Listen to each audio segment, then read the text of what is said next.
Manang, hindi ba kayo nagtataka dyan kay Sir Sancho? Kalagitnaan ng gabi lumalabas. Minsan kung sino-sinong kasamang pauwi. May lalaki, may babae, tapos dinadala sa cabin niya. Sila ayos ba yan? Ang alam ko ay hindi. Ang gaganda kaya ng mga naging nobya niya noon. Pero wag mo nalang pansinin si Sir. Moderno na ang panahon ngayon. Hindi na bago ang mga ganyan. May mga taong mahilig. Ano ba ang tawag doon? Ayun, mag-explore. Sa bagay, tama ka dyan, Manang. Pero kailangan nating paalalahanan si Sir Sancho sa paglabas-labas niya sa gabi. Narinig ko po sa kanto ang usapan ng mga tao. May nakita daw na bangkay sa kabilang ibayo. Grabe, kinatay daw eh. Parang hindi taong pumatay. Sabi nila, aswang daw ang may gawa nun. Huwag kang nakikinig sa mga chismis na mga yan. Alam mo naman na may mga dagdag ang mga kwento nila. Huwag mong masyadong alalahanin si Sir Sancho. Malaking tao yun. Baka yung aswang pang matakot sa kanya. Oo nga po. Pero sa totoo lang, Manang, minsan naiiwagaan ako dyan kay Sir Sancho eh. Masyadong malihim. Mula nang pumasok akong driver niya, hindi ko pa siya nakitang kumain dito sa kusina. Palagi niyo siyang hinahatiran ng pagkain dun sa cabin niya, di ba? Sa kakahuyan? O kaya sa kwarto niya? Maselan sa pagkain si Sir Sancho. At gusto niya palaging mag-isa. Palibhasa na sanay na. Kaya ayaw niya ng may ibang tao. Hayaan mo na nga yun. Ang mabuti pa itapon mo na yung basura sa labas. Dear Miss Amy, minahal ko siya kahit siya'y aswang. Dear Miss Amy, pag-ibig ba ito o sumpa? Dear Miss Amy, natatakot ako sa kanyang lihim. Ito ang aswang love story. Dear Miss Amy. Dear Miss Amy, isang magandang araw po sa inyong lahat. Itago niyo na lang ako sa pangalan na Miguel, 28 years old. High school lang ang natapos dahil sa kahirapan ng buhay.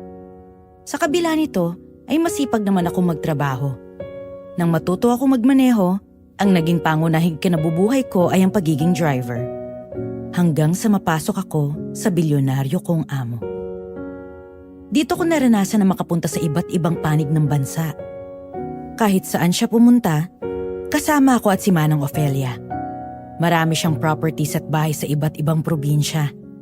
Hanggang sa mapadpad kami sa isang bahay niya sa isang liblib na bayan sa Visayas.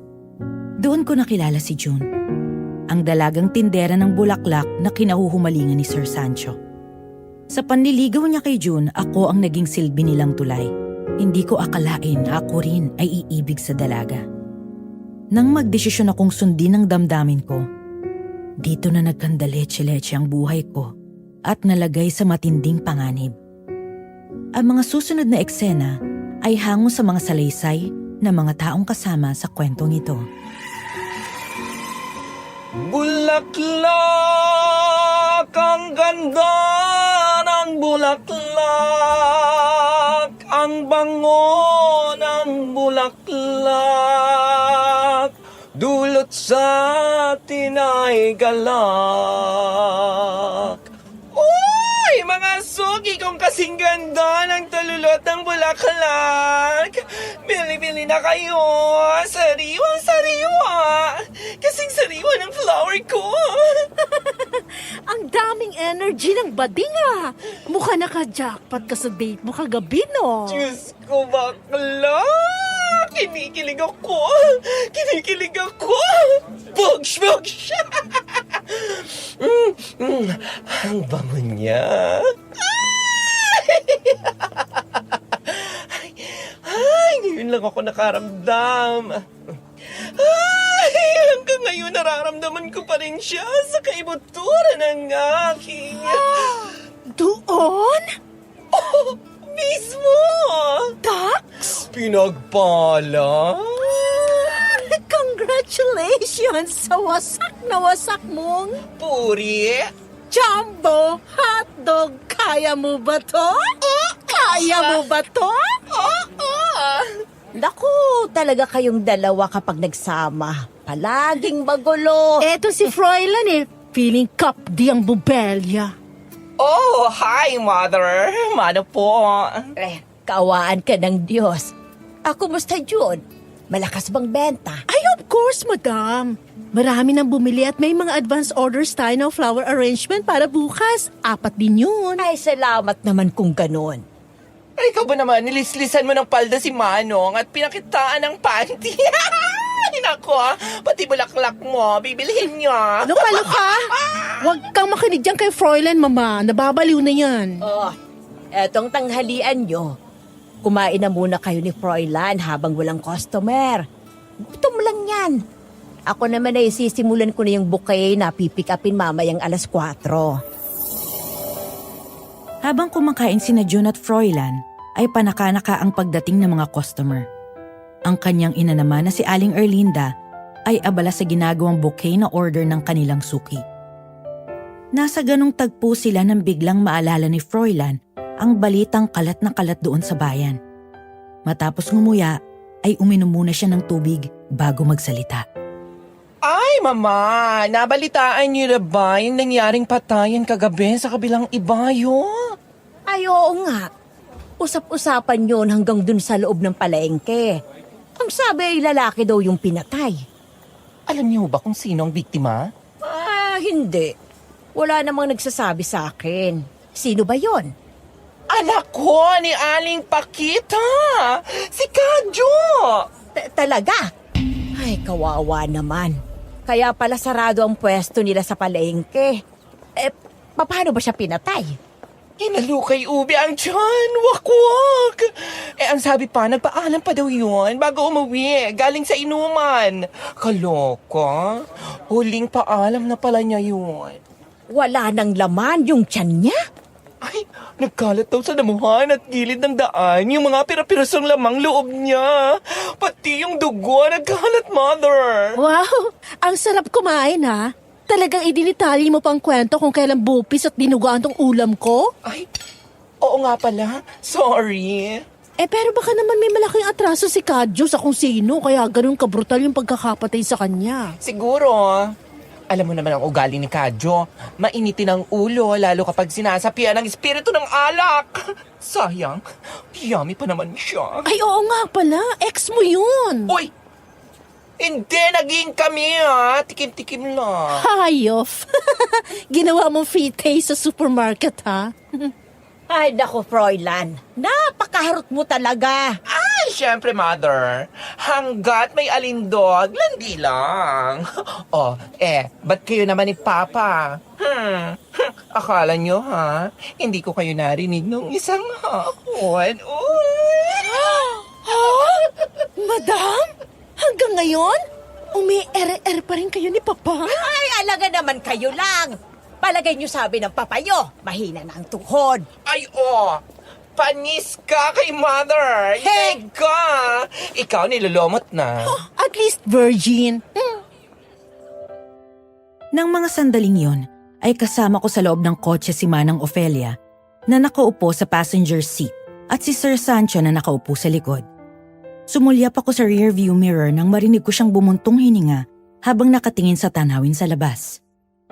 1 buwan pa lang mula nang dumating kami sa bayan na yon. Ayon kay Sir, ay kailangan daw niyang asikasuhin ang negosyo doon kaya tiyak na mas magtatagal kami. Maganda sa probinsya na yon. Malinis ang paligid. Disiplinado ang mga tao. Maganda ang tanawin at presko dahil napapaligiran ng bahay ng mga kawayan, iba pang puno at bukid. Kasama na doon ang batis na makikita di kalayuan mula sa bahay. Sa tuwing gigising ako sa umaga, paglabas ko ay magandang mga bundok ang bumabati sa akin. Sir, may gusto po ba kayong kainin mamaya? Gusto ko ng chicken inasal, Manang. Samahan mo ng kahit anong gulay. O sige. Miguel, dumaan muna tayo sa palengke. Opo. Miguel, may girlfriend ka na ba? Sa ngayon wala po eh. Pero may nagugustuhan po ako na taga rito. Talaga?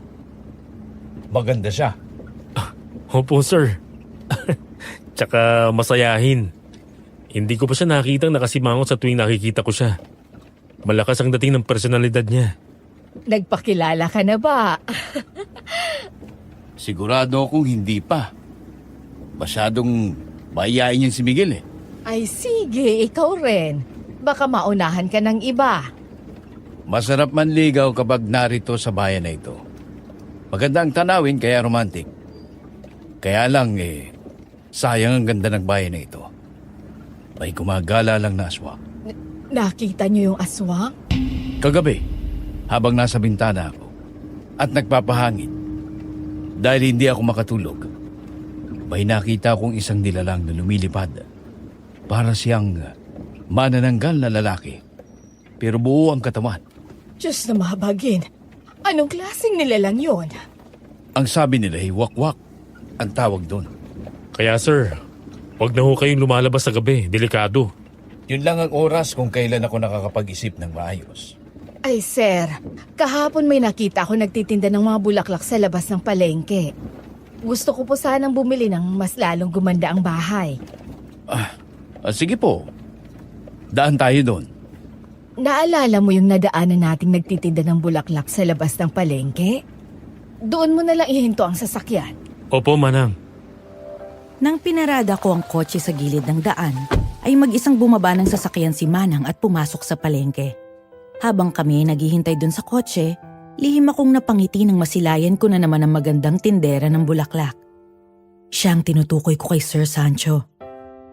Isang buwan na mula nang una ko siyang makita nang samahan ko si Manang doon sa palengke. Bukod sa kagandahan, ang kumuha sa atensyon ko ay ang mukha niyang palaging nakangiti. Kaya mula noon, kapag wala kaming maagang lakad ni Sir, sadya akong sumasama sa palengke para makita siya. Nang araw na yun, hayo na naman siya at kumakanta pa sila ng kasama niyang bading. Simple lang ang ganda niya, kayumanggi ngunit mapusyaw ng konti ang kanyang balat. Hanggang balikat ang haba ng kanyang buhok. Medyo chubby ang pisngi niya na parang masarap kurutin. Ang katawan niya, hindi ganun kapayat at hindi rin ganun kataba na parang masarap yakapin. Ang mga mata niya ay parang nangungusap at kumikinang na kristal sa ganda. Cute ang kanyang ilong at perpekto ang hugis ng kanyang labi. Hindi siya gaya ng ibang babae na mahinhin. Makulit siya at tawa ng tawa pero lalo yung nagpapaganda sa kanya. Dahil sa sinabi ni Manang, naisip ko na pagbalik ni Manang ay sasamahan ko siyang bumili ng bulaklak at plano ko nang magpakilala sa kanya. Subalit... Miguel, sino yung babaeng yun? Sino pong babae? Yung tindera na yun ng bulaklak. Hindi ko po kilala eh. Napakaganda niya, hindi ba? Opo. Halika, samahan mo ko. Gusto ko siyang makilala. Dismayado akong bumaba ng sasakyan at sumunod kay Sir Sancho. Naloko na. Dahil mukhang gusto na rin ni Sir ang babaeng yun. Wala na akong nagawa nang lumapit siya sa pwesto ng mga bulaklak at nagkunwari na tumitingin. Nawalan na rin ako ng lakas ng loob na sabihin na ang babaeng yun ang tinutukoy ko. Kunwaring tumitingin ng bulaklak si Sir Sancho habang ang babae ay patuloy na nakikipagkwentuhan sa kasamang bading. Tumatawa habang naghihintay sa bulaklak na pipiliin ni Sir. Hanggang sa bahagya akong natigilan nang makitang nakatingin sa akin ng babae, kaya pasimple akong umiti at ganun din siya. Mamaya ay binaling nito ang tingin kay Sir Sancho. Hello, sir. May napili na po kayo? Maganda at sariwa po mga bulaklak namin. Mukha nga. Maganda sila at mabango. Nako, sir. Pawis lang ho namin yun. Magkano lahat ng bulaklak niyo dito? Bibiling ko na. Po? Papakyawin nyo? Oo. Handa ako magbayad kahit magkano. Basta, ibibigay mo sa akin ang pangalan mo. Po? Kanina pa kita pinagmamasdan doon sa loob ng sasakyan ko, Iya. At nabighani ako sa taglay mong ganda. Kaya kung mamarapatin mo, gusto ko sanang makilala ka. Ako nga pala si Sancho. Sancho Villarreal. Villarreal? Kayo pong may-ari ng mall? Pati itong palengke? At yung 3 Villarreal na building doon sa kabilang bayan? Tsaka yung kilalang jewelry store doon sa plaza? Ako nga. Bakla, jackpot ka na dyan. Huwag ka maingay. Ay, Jun po ang pangalan ko. Mary June? Napakagandang pangalan. Kinagagalak kitang makilala, June. Miguel, kunin mo ang bag ko dun sa kotse. Opo. Nang naglakad ako pabalik sa kotse, nakita kong sinundan ako ng tingin ni June. Hindi inalis ang tingin niya sa akin hanggang sa makabalik ako. Nang iabot ko ang clutch bag ni Sir Sancho, kumuha siya ng 10,000 at inabot yon sa dalaga.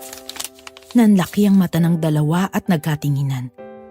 Pagbabasehan ko ang kilos ng bading, alam kong kukunin na agad nito ang pera. Ngunit ang tingnan ko si June ay tila diskumpiyado ito. Maraming salamat na lang po, sir.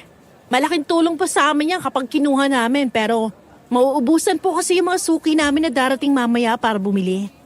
Ayaw po namin masira sa kanila eh. Kunin nyo na lang po gusto yung bulaklak. 10,000 na ito.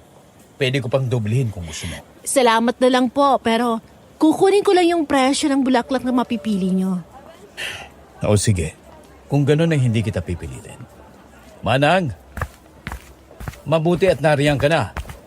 Pumili ka ng maraming bulaklak. Opo. 7:00 ng gabi, katatapos lang namin kumain ng hapunan ni Manang.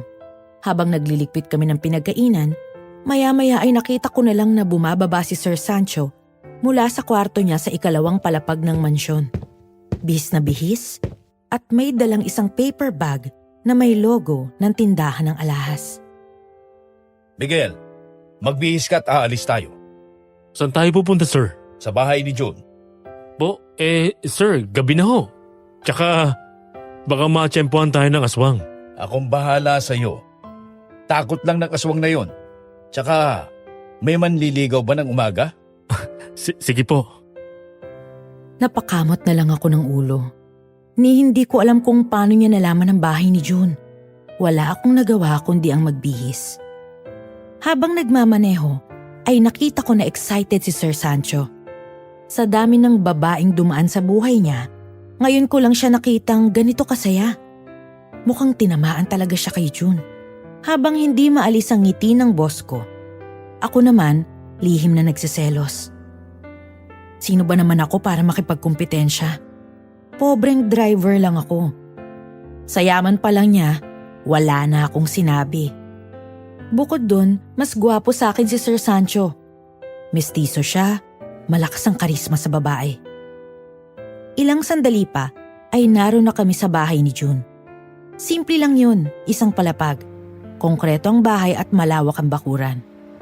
Sa bandang likod ay may isa pang maliit na bahay. Bumaba si Sir Sancho dala ang bulaklak at regalong alahas.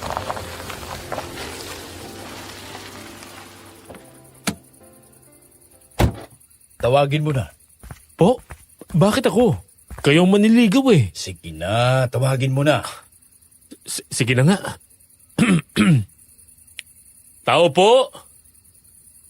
Tao po? Sino sila? Magandang gabi po.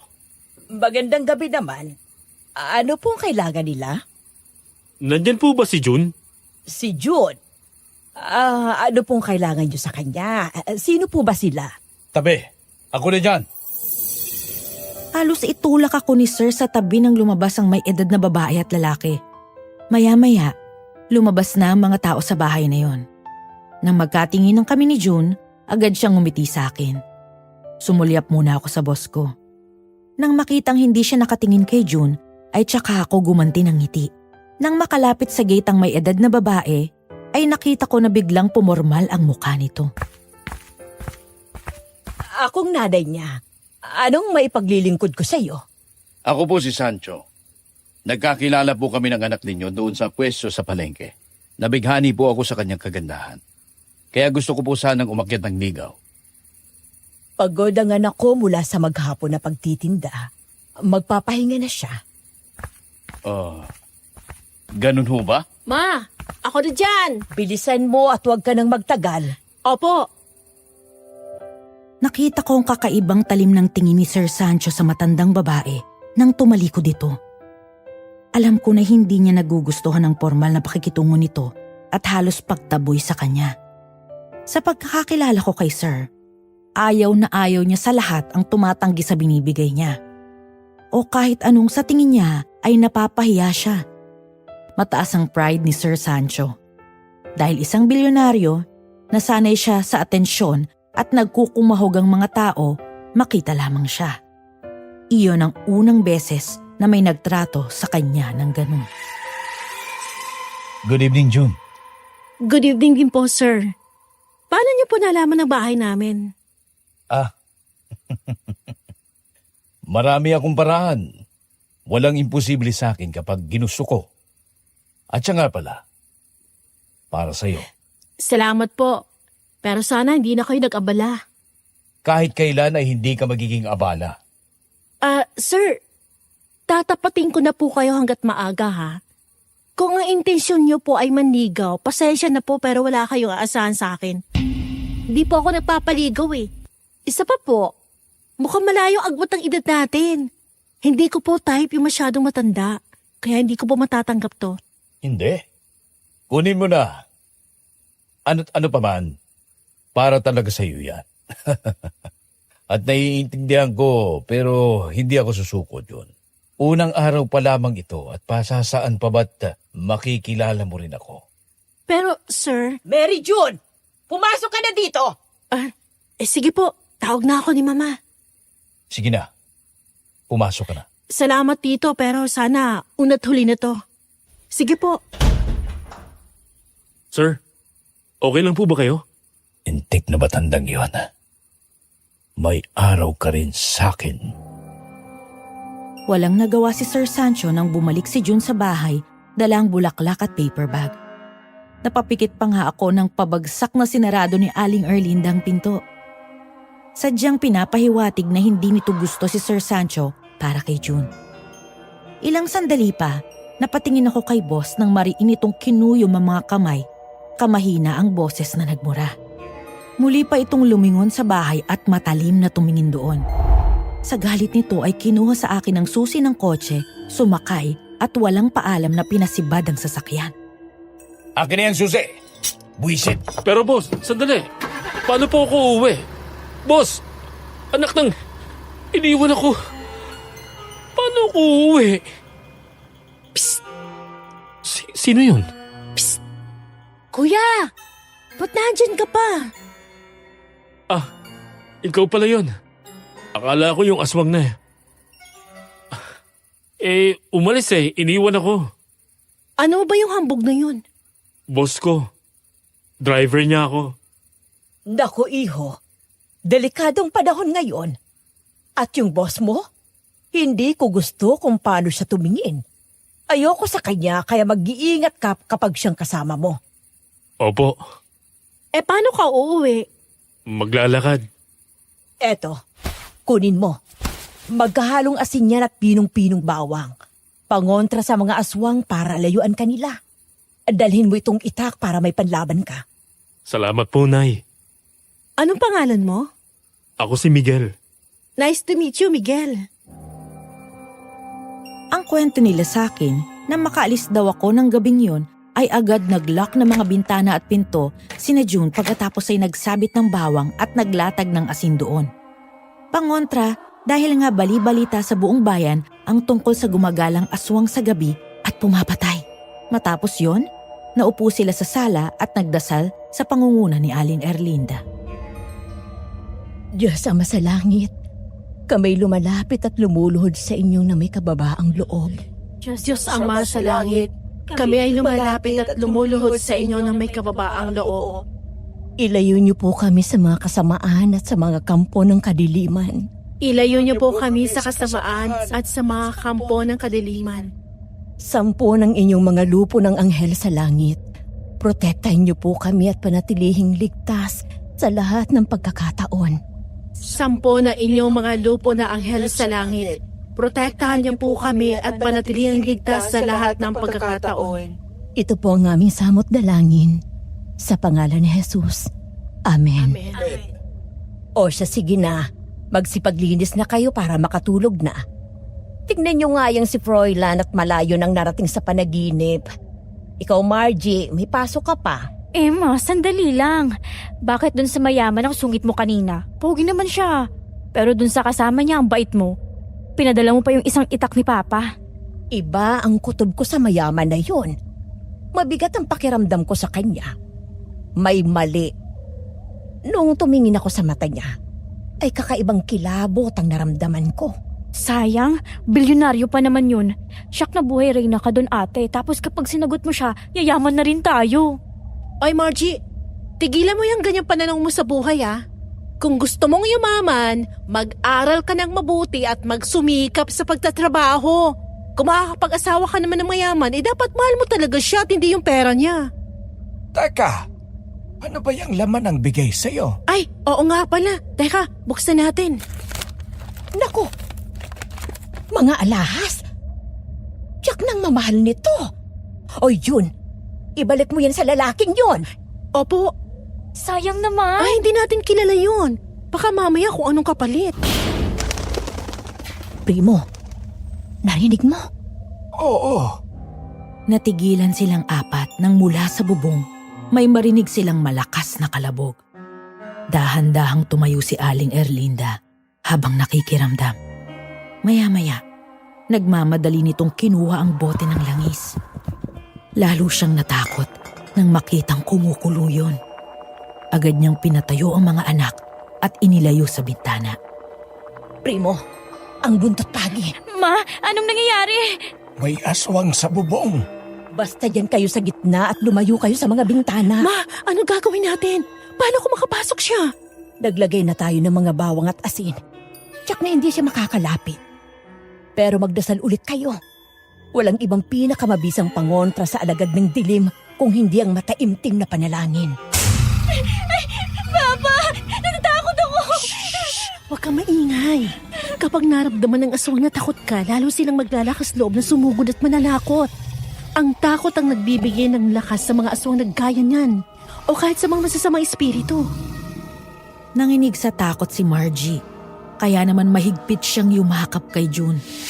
Maya-maya, sunod-sunod na kalabog sa bubong ang narinig nila na parang sinasadya nitong sirain yun. Mabilis na humawak ng itak ang mag-asawa habang si June naman kinuhang nakahandang asin na may bawang. Gusto niyang pumasok dito. Kahit anong gawin niya, hindi niya magagawang sirain ang bubong. Bukas na bukas ay magpapalagay ako ng mga pangontra doon. Lumayas ka dito! Demonyo ka? Wala kang lugar sa pamamahay na to! Sa ngalan ng Panginoong Hesus, lumayas ka! Mama! Ayan siya sa bintana! Papa, nakakatakot yung mukha niya. Yung mukha niya. Babalikan kita, tanda. Hindi pa ako tapos sa'yo. Hoy, aswang! Huwag kang makialam dito. Sino yun? Si Miguel! Aalis ka o papatayin kita! Hindi mo kilala ang kinakalaban mo. Kilala ko mga tulad mong wakbak at hindi ako natatakot sa'yo! Hinanda ko ang asin na pabaon kanina ni Aling Erlinda at naging alerto sa maaaring biglang pag-atake nito. Hindi yun ang unang beses na makakita ko ng aswang. Sa probinsya namin ay may iilan akong karanasan na nakipaglaban ako sa mga ganitong nilalang. Pero iyon ang unang beses na makakita ako ng wakwak. Kung gusto mong mamatay, sige. Pagbibigyan kita. Hoy! Nandito ako sa likod mo! Kahit magtulong kayo, ay hindi kayo mananalo sa akin. Miguel, ang asin ibato mo sa kanya! Palalampasin ko ito. Pero umpisa pa lamang ito. Asahan niyo ang pagbabalik ko! Nasundan na lamang namin ang tingin ng wakwak nang lumipad ito papunta sa kagubatan. Agad lumabas si Aling Erlinda at Mang Primo tsaka lumapit sa akin. Bakas ang pag-aalala sa kanilang mukha. Ako naman, na nasa mabuting kalagayan, ay sinalubong sila ng ngiti. Kumusta po kayo? May nasaktan ba sa inyo? Wala naman, Iho. Maraming salamat sa tulong mo. Kami nga dapat ang nagtatanong sa iyo niyan. Ayos lang naman po ako. Ang akala ko'y nakaalis ka na. Naglalakad na po ako kanina nang aksidente akong napatingala at nakita ko siya. Nakadapo sa puno na yon habang nakatingin sa bahay nyo. Parang nag-aabang kung may lalabas. Kinutuban na po ako kaya nagtago ako at naghintay ng gagawin niya. Tapos ayun na nga, nakita ko siyang lumipad pababa at naglanding sa bubong nyo. Ako, ikaw na bata ka. Delikadong ginawa mo. Ay bakit ka sumugod ng ganon? Paano kung ikaw ang hinabol? Ayos lang po ako. Maraming salamat, iho. O Miguel, paano ngayon yan? Paano ka uuwi? Maglalakad pa rin. Hindi ba mas delikado? Lalo ngayon at nakilala ka na tiyak ng aswang. Kaya ko naman lumaban eh. Primo, kumusta kayo? May nakakita daw ng aswang na dumapo sa bubong ng bahay ninyo. Ayos lang kami, Kapitan. Tinulungan kami nitong bagong kapitbahay natin. Ay mabuti kung ganon. Taga saan ka ba, iho? Diyan po sa mansyon ng mga Villarreal. Driver po ako ni Sir Sancho. Oo naman. Alam ko yon. Doon kami dadaan ng mga tanod ko. Pauwi ka na ba sa inyo? Gusto mo bang sumabay sa amin? Sige po, kung hindi makakaabala. Mabuti pa nga na sumabay ka para tiyak na ligtas ka makakarating sa bahay nyo at para hindi rin kami mag-alala sa'yo. Sige po, una na ako. Ay Miguel, sandali lang. Pakibalik pala to sa amo mo ha. Pakisabi salamat pero hindi ko kayang tanggapin to. Sige, Maraming salamat ulit sa tulong mo. walang anuman. Nagkatinginan kami ni Manang Ofelia habang naghihintay sa magiging reaksyon ni Sir Sancho. Tahimik lang kasi siyang nakaupo sa silya dun sa garden habang nasa ibabaw ng mesa ang paper bag kung saan naroon ang alahas na pinabalik ni June. Maya-maya, malalim itong bumuntong hininga. Hindi mapakali sa kakaisip. Ako naman, tahimik lang sa gilid at hindi alam kung magsiselos ba ako dahil mas marami siyang pera na pambili ng regalo o matutuwa ako na kabaliktaran ang naging pakikitungo sa akin ni June at ang kanyang pamilya. Hanggang sa naputol ang pag-iisip ko nang bigla niyang hampasin ang ibabaw ng mesa. Ayaw niya ng alahas? Karamihan ng babaeng kilala ko. Nagkakandara pa na bigyan ko. Kahit isang kwintas. Full set of jewelries yun. Ayaw niya pa. Ano gusto niya? Mamahaling bag? Sir, mukhang hindi mahilig sa mga ganong bagay si June eh. May mga babae kasi na hindi materyosa, sir. Simple lang. Hindi sila nai-impress sa mga ganyan. Ano kaya ang pwede kong ibigay sa kanya ngayon? Bakit hindi pagkain? Ipagluluto ko siya ng lasagna. Ayun, tama. Ang galing mo, Manang. Oh, edi sisimulan ko na ngayon. Total naman ay kumpleto tayo ng sangkap. Maiwan ko na kayo. Sige sir, dito na po muna ako. Miguel. Pasensya ka na pala kagabi. Kung iniwan kita doon, ha? Medyo napahiya kasi ko kagabi kaya uminit ang ulo ko. Gusto ko makapag-isa. Mukha kasing ayaw sa akin yung nanay niya. Sa totoo lang sir, nung umalis kayo, hindi man sinabi ng nanay niya ng direkta pero parang ganun na nga po. Ano kaya ang gagawin ko? Miguel, kailangan ko siyang mapasagot. Hindi ako pinatulog ni June. Kahit malayo siya, ay naamoy ko siya na kasing bango ng mga bulaklak na tinda niya. Kailangan makuha ko siya. Ano pong gagawin nyo? Kagabi pa lang. Bastard na kayo kaagad. Hindi ako susuko. Gagawin ko ang lahat. Makuha ko lang siya. Kung ayaw akong makita ng nanay niya, bakit kaya hindi na lang ikaw ang manligaw para sa akin? Po? Pero sir... Tama. Ganun nga. Ikaw ang magbibigay ng mga regalo ko sa kanya. Kilalanin mo siya. Kuhanin mo ang loob. Pero sir, malabo kasi yung gusto nyo eh. May tiwala ako sa iyo, Miguel. Sige po. Hindi ako nangangako pero susubukan ko po. Uumpisahan na natin sa pagdala mo mamaya sa kanya ng pagkain. Sige sir. Nabalitaan ko pala na Sinalakay daw ng aswang ang bahay nila June kagabi. Opo. Pero nalabanan po namin yung aswang. Tinulungan ko po sila. Salamat sa Diyos at wala namang nasaktan sa kanila. Okay. Mabuti naman kung ganun. Sige po sir, dito na ako. Napakamot na lang ako ng ulo dahil sa gustong ipagawa ni Sir Sancho sa akin. Pagpasok ko sa kusina, naabutan ko si Manang Ofelia na tatawa-tawa habang naghihiwa ng mga sangkap para sa iluluto nitong lasagna. Naintindihan ko agad ang dahilan kung bakit siya natatawa. Alam kong narinig niya ang usapan namin. Kahit man ako, ay hindi ko maintindihan ang trip sa buhay ng aking boss. Ikaw ang haharap sa babae at manliligaw para sa kanya. Aba huwag siya magugulat kung ikaw ang ibigin ni June at hindi siya.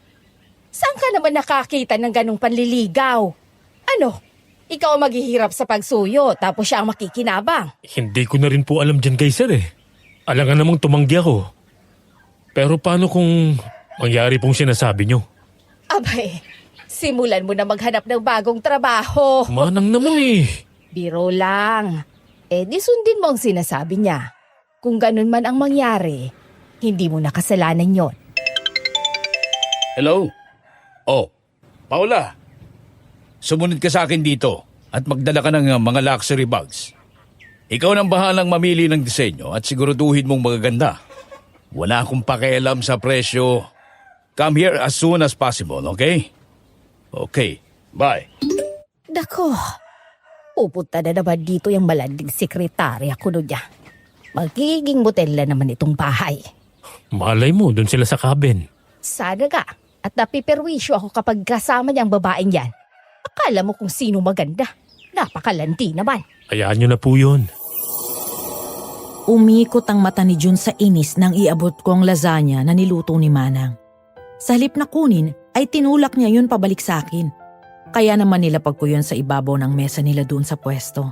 Dahil parang nakulitan na siya sa akin, nilabas niya ang aluminum foil pan kung saan nakalagay ang pagkain tsaka yun binuksan at inamoy. Wow! Lasagna! Ang bango! Thank you, Miguel. By the way, ako si Froilan, pinsan niya. Hi. Mukhang nakwento niya na ako sa'yo Naman, wala kaming lihiman itong si Bakla. Batang kulit yung mag-amo. Sabi ko naman sa'yo na ayoko sa kanya, kaya hindi ko matatanggap to. Di ko alam kung anong nakahalo dito. Baka mamaya may gayuma to. Walang gayuma yan. Ako na mismo magsisiguro sa'yo. Kaharap ko si Manang Ofelia nang iluto niya yan. Tsaka, hindi naman nagpupunta sa kusina si Sir para lagyan niya ng gayuma yan. Sadyang tinamaan lang sa'yo ang boss ko. Kaya sana tanggapin mo. Kahit yan lang pagkain. Baka kasi pagalitan ako kapag umuwi ako na dala ko pa rin yan. Oy, teka nga. Amuyin ko. Malakas ang pangamoy ko kung may gayuma o wala ang pagkain. Wala naman. Safe to. Kaya akin na to kung ayaw mo. Sige na nga. Tatanggapin ko to dahil ikaw ang nag-abot sa akin. Isipin ko na lang nagaling to sa'yo kaya thank you. Ayoko naman mapahama ka dahil sa akin. Wala ka naman. Salamat Jun sige. Una na ako. Sandali lang. Uuwi ka na kagad? Oo. Bakit? Pwede ba na dito ka muna? Huwag ka muna umalis. Kwentuhan tayo. Sige ba? Halika. Pasok ka muna dito sa loob. Parang tumalo ng puso ko sa tuwa nang hawakan niya ako sa braso matapos akong pigilan na umalis. Pumasok ako sa loob ng pwesto nila at doon kami nagkwentuhan habang kumakain siya. Nang mga sandaling yun, ay natitigan ko nang malapitan ang mukha ni June at mas lalo siyang gumanda sa paningin ko. Kung pwede nga na maupo na lang ako doon at tingnan siya maghapon. Uy, in fairness masarap tong lasagna. Masarap talagang magluto si Manang. Kaya tumaba ako mula nang mapasok akong driver sa kanila. Nga pala, albularyo bang mama mo? Oo, nasa lahi namin. Matapang yun si mama. Kaya niyang labanan ng mga aswang. Kahit si papa, sa kanya na lang din natuto. Ako naman ako yung lahas ng pakiramdam niya sa mga ganyang bagay. Tapos tong si Froilan, may pagka-albularyo din yan. Magaling naman siya sa mga gayuma o mga may kinalaman sa kulam. Pero wag na nga natin pag-usapan yan. May girlfriend ka na? Wala akong girlfriend ngayon. Mahirap din sa lagay ng trabaho ko kay boss. Dahil palipat-lipat kasi kami. Maraming bahay at negosyo yan sa Sir Sancho. Sa bawat lugar na may negosyo siya, may bahay din siya doon. 1 o 2 buwan lang kami madalas namamalagi sa isang lugar. Tapos ayun, lipat na naman. Hindi ka ba napapagod sa ganon? Napapagod din. Pero wala eh. Ito ang meron ako ngayon kaya pagtsatsagaan ko na. Pero alam mo, mabait yung si Sir Sancho. Mapagbigay pa. May pagka-self-centered lang talaga siya kasi, alam mo na, sa estado niya. Marami siyang hawak na negosyo. Ikaw nakahalata kita kanina pa. Nilalakad mo yung boss mo sa akin eh. Kanina mo pa siya binibida. Miguel, wala akong interes na malaman ng tungkol sa kanya. Mas gusto kong kilalanin ka. Ayaw mo ba nun? Ha? Gusto ko siyempre. Tuluyan ang napunta sa amin ang sentro ng usapan. Kung ano ang hilig at ayaw namin. Mga kwento ko sa bawat bayan na pinupuntahan namin. May mga pagkakataon na tumatayo siya para asikasuhin ng mga customer. Pinapanood ko rin siya kung paano gumawa ng bouquet. Tinuruan niya rin akong gumawa nito. Nagbigayan kami ng cellphone number at social media accounts. Hindi ko alam na habang nalilibang ako kasama si June, ay lihim na pala kaming pinagmamasdan ni Sir Sancho mula sa malayo. Hanggang sa makalipas ang halos 3 oras na pananatili roon, kinailangan ko na magpaalam. Sige June, una na ako. May lakad pa kami ni boss maya-maya eh. Ingat ka ha. Balik ka dito. Nag-enjoy akong kausap ka. Ako rin. Sige, bye! Gabi. Dahil hindi ako makatulog, naisip kong bumangon at pumunta sa kusina. Kumuha ko ng bote ng beer, tsaka ininom yon at baka sakaling antukin ako. Sumandal ako sa kitchen counter. Patay na ang ilaw dun sa ibaba. Tulog na rin si Sir Sancho kasama ni Paula, ang sekretarya niya. Ganon din si Manang Ofelia. Pagkakuha ko ng isa pang bote, bumalik na ako sa kwarto at naupo sa ulunan ng kama tsaka sumandal sa pader. Maya-maya, naalala ko si June. Pasado 12:00 na ng hating gabi. Hindi ako sigurado kung gising pa siya. Gayunpaman, ay nag-chat pa rin ako sa kanya. Tulog ka na? Hi. Hindi pa. Di ako makatulog eh. Ako rin eh. Kanina pa kita gustong i-chat eh. Kaya lang nahihiya ako. Bakit naman? Ako, nagpakasakali lang nagising ka pa. Kasi alam ko na tatao ka pa sa flower shop nyo. Day off ko bukas at sa linggo. Si Margie at mama ang tatao dun sa pwesto. Ah, talaga? Anong ginagawa mo? Wala. Eto, nakahiga lang. Video call tayo? Sige ba? Napangiti ako nang sagutin niya ang tawag ko. At bumungad ang magandang mukha ni June. Nakangiti siya sa akin habang nakatagilid ng higa. Lumakas ang pintig ng puso ko, Miss Amy. Noon ko lang naramdaman ang ganong klase ng damdamin para sa isang babae. Hindi ako mahilig makipagrelasyon. Kapag nagkaka-girlfriend ako, seryoso ko. Pero iba si June. Ibang klase ang tama niya sa akin. Siya ang babaeng gusto kong iharap sa altar. Nang panahon na yun, alam kong kakikilala ko pa lang sa kanya. Ngunit nung unang beses ko pa lang siyang nasilayan, wala sa loob na sinabi ko sa sarili na siya ang ihaharap ko sa mga magulang ko at sa Diyos para makasama ko habang buhay. Sa parting yun, alam ko na iisa kami ng nararamdaman ni Sir Sancho para sa kanya. Pareho namin gusto si June at hindi ko alam kung magpaparaya ako o susundin ko ang sarili kong damdamin. Ayun! Hi! Hi! Oh, umiinom ka? Pampantok lang. Hindi talaga ako makatulog eh. Ako rin kaya. Ay, naubos na pala ni Papa yung beer dun sa ref. Umiinom ka? Oo, pero kapag may okasyon lang. Ang ganda mo pa rin kahit sa gabi. Talaga? Sabi Nino, boss mo o ikaw? Sabi ko, sarili kong opinyon yun. Salamat. Maganda nga pero sabi nila sa akin, ang siga ako naman magsilita. Yun yung kakaiba sa'yo eh. Hindi ka masyadong mainhin. One of the boys. Pero kapag niyaya kitang lumabas, sasama ka. Depende. Depende kung ano. Depende kung lalabas tayo dahil gusto mo talaga akong makadate o dahil utos ng boss mo. Dahil gusto ko. Kung ikaw, bakit hindi? Anytime. Basta ayoko lang yung ililigaw mo sa akin yung boss mo. Ayoko siyang makita. Promise. Personal kong gusto to. Mula nang dumating ako dito sa bayan nyo at nakita kita. Gusto ko nang makipagkilala sa'yo at yayain kang lumabas. Pero syempre, nauunahan ako ng hiya eh. Kaya ayun, nauunahan tuloy ako ni Sir. Ayan kasi, totorpe-torpe. Pero sige ba, labas tayo. Biglang nawala ang ngiti ko nang marinig mula sa labas ang tunog na parang may nakulog na mga kahoy.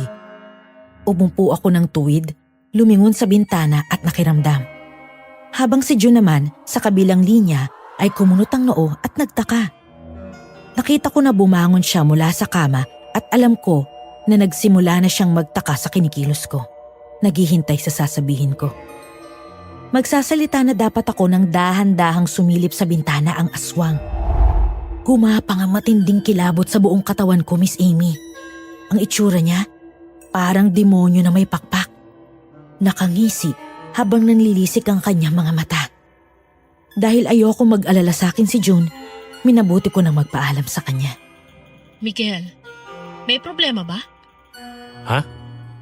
Wala naman. May narinig akong ingay sa labas, baka pusa lang. Di kaya magnanakaw? Ha? Hindi naman. Ang mabuti pa, matulog ka na. Mukhang inaanto ka na eh. Chat na lang uli kita bukas ng umaga. Okay. Good night. Good night. Agad kong pinindot ang end call button sa kanila pag ang phone sa kama. Nagpatay mali siya ako kahit kinakabahan at hindi mawala ang kilabot na nararamdaman ko. Kunwari, umupo ako sa kama pero inabot ko mula sa ilalim ang hinanda kong bala ng tirador. Binalot ko sa isang manipis na plastic bag ang pinagsamang asin, dinikdik na pinong bawang, luya at pinausukan na dahon ng makabuhay. Binilog ko yon at itinali ng mabuti. Mula nang makasagupa ko ang aswang sa bahay ni na June, gumawa na agad ako ng tirador at bala. Nagsanay pa ako para masiguro na kapag tumama yun sa aswang, tiyak na mabubutas ito at didikit sa katawan niya ang laman ng plastik. Dahil nakakalipad ang wakwak, iyon ang naisip kong tanging sandata laban sa kanya. Nilagay ko ang mga ito sa bulsa at isinuksok ang tirador sa garter ng shorts ko. Sabay kuha ng military knife na nabili ko kahapon ng umaga sa bayan. Matapos kong itago yun sa loob ng damit ko, kinuha ko ang bote tsaka lumabas sa likod ng bahay. Wala na sa labas ng bintana ang aswang, pero ramdam ko pa rin ang kanyang presensya sa paligid. Naroon pa siya at hindi pa nakakalayo. Maya-maya, tinungga ko ang laman ng beer.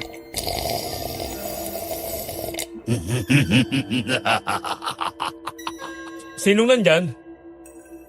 Nandito ako. Saan?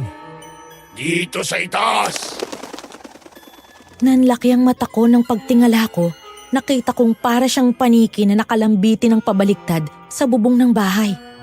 Malakas siyang umangil sabay bitaw at talon pababa. Mabilis akong tumakbo palayo, pero bago pa sumayad ang paa niya sa lupa, lumipad siya at hinabol ako.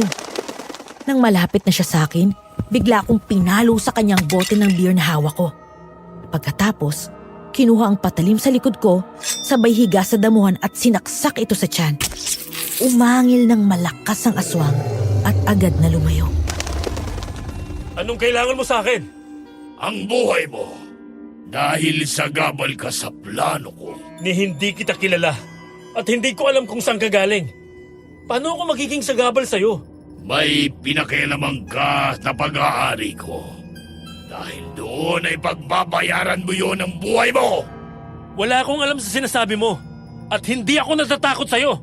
Subukan mong saktan ako at makikita mong hinahanap mo. Miguel, ano ba? Aswang! Manang, tumawag kayo kay Kapitan, bilis! Muling sumugod sa akin ang aswang, pero mabilis akong nakatakbo. Habang nangyayari yon, kinuha ko na ang tirador ko at nilagay ang bala doon. Nang humarap ako at tumakbo pa atras, inasinta ko ang aswang. Habang nagdadasal na sana'y gumana ang balang ginawa ko, pinakawalan ko yon. Napangiti ako at napasigaw sa tuwa nang mabutas ang plastik nang tumama ito ng malakas sa aswang. Dahil doon, umangil siya ng malakas matapos na parang napaso ang balat niya. Effective! Ayos! Walang iya ka. Ano? Akala mo hindi kita pinaghandaan? Ginagalit mo talaga ako. Sisiguraduhin ko na pagsisisihan mo kapag nahuli kita. Hulihin mo muna ako bago ka sumatsat dyan! Sa paghabol sa akin ng aswang, sunod-sunod ko siyang tinirador. Ang iba, naiiwasan niya, pero madalas tumatama yun sa kanya. Hanggang sa binilisan nito ang lipad papunta sa akin. Bago ko pa mapakawalan ng sunod na bala, bigla niya akong hinablot sa kwelyo at kasamang inilipad. Nagpumiglas ako, pero hindi niya ako binitawan. Kahit na hindi ako takot sa aswang, ng mga sandaling yon, matapos kong makitang mukha niya ng malapitan, nakaramdam ako ng pangingilabot. Ngunit napatitig ako sa kanyang mata. Pamilyar yun. Parang pareho sila ng mata ni Sir Sancho. Natauhan ako nang tumawa siya habang nakalutang kami sa ere. Tignan ko ngayon ang yabang mo. Sana nag-isip ka rin muna bago mo ako tinangay. Anong ibig mong sabihin? Sana siniguro mo muna na wala akong dalang armas. Kahit ano bang to?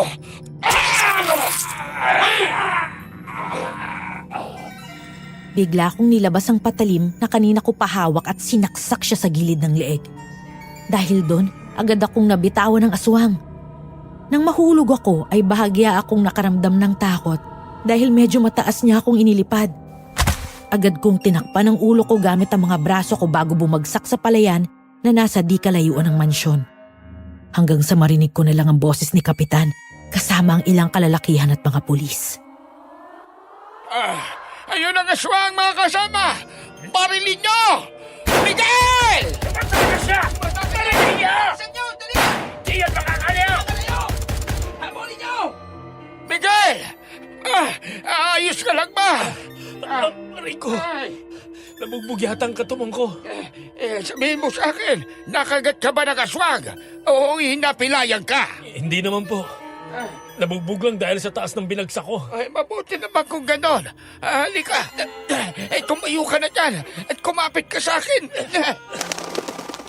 Ayon sa napag-alaman ko, nang gabing yon, matapos naming makasagupa ang aswang, lumipad ito papasok ng kagubatan at dumapo sa makapal na puno upang doon magtago.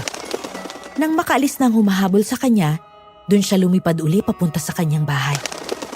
Palapit pa lang siya nang bumukas ang sliding window. Tumapak siya sa hamba tsaka pumasok sa loob ng silid.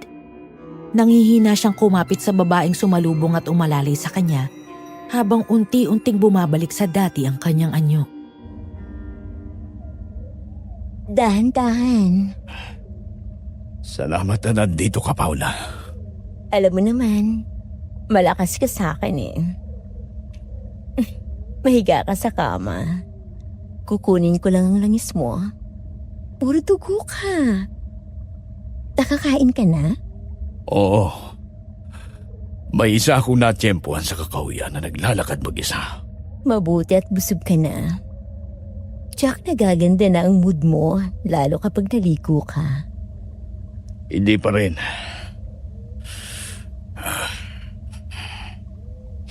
Ang traidor na Miguel na yon. Inaagaw niya sa akin si June. Ano ba kasing nagustuhan mo sa babaeng yun? Nandito naman ako. Hindi mo na ba ako kailangan? Ikaw pa rin ang paborito ko, Paula. Ibinibigay mo ang mga pangangailangan ko. Napapaligaya mo ako. Ngunit iba si June. She reminds me so much of my mom. Lalo na ang kanyang amoy. Amoy bulaklak. Pareho sila ni Mami na mahilig sa bulaklak. Gustong-gusto ko siyang makuha. Paano kapag nakuha mo na siya? Paano ako? Itatapon mo na ba ako o papatayin? Malayong mangyari yun. Alam mo naman, na alam mo na inaalagaan ko ang mga taong tapat akong pinaglilingkuran. Si Paula, ang kanang kamay ni Sir Sancho. Maganda, sexy. Ang kwento sa akin ni Manang Ofelia, dating tindera sa Tianggi ang babae. Nang makita siya ni Sir ay nahumaling din sa kanya ito. Ngunit hindi gaya ni June, nasilaw siya sa salapi at mga mamahaling regalo na binigay sa kanya ni Sir. Sinagot niya ito at mula noon, nagmistula siyang alipin ito. Alam namin ni Manang Ofelia na higit sa pagiging empleyado at boss ang relasyon ng dalawa. Pero ng mga panahon na yon, wala pa akong kaalam-alam na alam din ni Paula maging ang pinakatatagong lihim ni Sir Sancho. Kinuha ang babae ang langis sa drawer at pagkatapos pinahid yun sa mga sugat nito. Ilang sandali pa ay unti-unting gumaling ang mga sugat. Ngumiti si Sancho at binigyan ng maalab na halik sa labi si Paula na agad na tinugunan ito. Salamat. Mukhang stressed ka sa driver mo. Unang araw pa lang ay alam ko ng karibal ko na siya kay June. Pero hindi ko akalain na mabilis din siyang kikilos. Lihim ko siyang pinagmamasdan. Sinusundan ko ang bawat galaw niya. At narinig ko siya kanina. Talagang balak niya akong agawan. At hindi ako papayag. Kilala mo ko, Paula. Nakukuha ko ang lahat ng gusto ko. Sa kahit anuman na paraan. Kung gano'n, bakit hindi mo siya patayin? Yun ang balak ko. Pero madulas siya. Magaling at bihasa sa pakikipaglaban. Gusto mong tumulong ako? Oh, paano? Aakitin ko siya. Ibabaling ko ang atensyon niya sa akin para makuha mo si June. Papayag ka ba? Gusto ko yung sinasabi mo. Ipapahiram kita sa kanya saglit. Pero dapat ay babalik ka pa rin sa akin. Dahil madamot ako sa paborito kong laruan. Ayoko nang may kahati. Iyong-iyo pa rin ako, ah? Magaling na mga sugat mo. Maligo ka na muna at tatanggalin ko yung pagod mo. Sinunod ni Sancho si Paula. Matapos maligo ay walang saplot itong bumalik sa kama. Naupo at sumandal sa headboard ng kama. Maya-maya ay naupo siya sa kandungan nito at dahan-dahang inalis ang pagkakabuhol ng itim nitong silk robe at bumungad sa harapan ni Sir ang hubad na katawan nito. Nang gabing yon, muling inangkin ni Sir Sancho si Paula at panandaliang nakalimutan ang kanyang natuklasan. Sa mga sumunod na araw ay hindi ko magawang makapunta sa pwesto ni June. Habang wala akong kaalam-alam na gusto ko rin ng babaeng gusto niya, makalipas ang sunod-sunod na araw na pagpunta ko sa pwesto nila June na may dalang kung ano-anong pagkain. Isang araw, sinabi na lang ni Sir na siya na daw ang magpupunta sa pwesto ni June. Ngunit sa bawat araw na magpapakita siya, paulit-ulit siyang tinataboy ng dalaga at ng kanyang pamilya. Ang mga regalo nito na puro mamahalin ay hindi tinatanggap ni June. Minsan pa nga ay brand new car ang binibigay ni Sir Sancho pero mas lalo yung tinanggihan ng dalaga. Samantala, ng araw na yon ay muli akong nadismaya nang si Sir Sancho na naman mismo ang umalis para kay June. Dala niya ang mga regalong 3 mamahaling bags na mula sa iba't ibang luxury brands at nagkakahalaga ng mahigit 100,000 ang isa. Pagdating daw doon ay agad na sumimangot na naman si June pagkakita sa kanya. Muling bigo si Sir nang hindi na naman yun tinanggap. Nihawakan ng paper bag, hindi nito ginawa. Ano na naman ang ginagawa mo dito? Binibisita ka, ano pa? Ilang beses ko nang sinasabi sa iyo na huwag ka nang manligaw dahil ayoko sa iyo. Umalis ka na. Nakakaabala ka sa mga customers namin. Papakyawin ko lahat yan. Kung nagpapa-impress ka, well, hindi effective. At hindi ako papayag na pakyawin mo tong tinda namin. Ayoko magkaroon ng utang na loob sa iyo.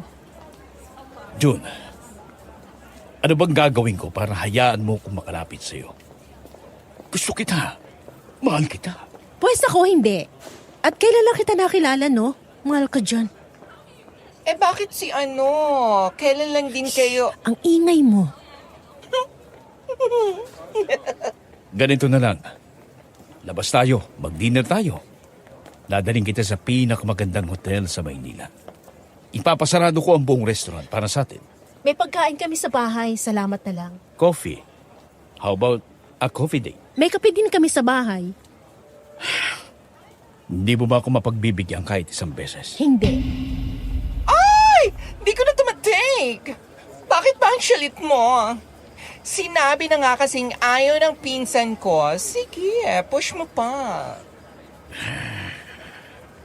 Huwag kang makialam dito. Aba, kita mo na? Uma-attitude.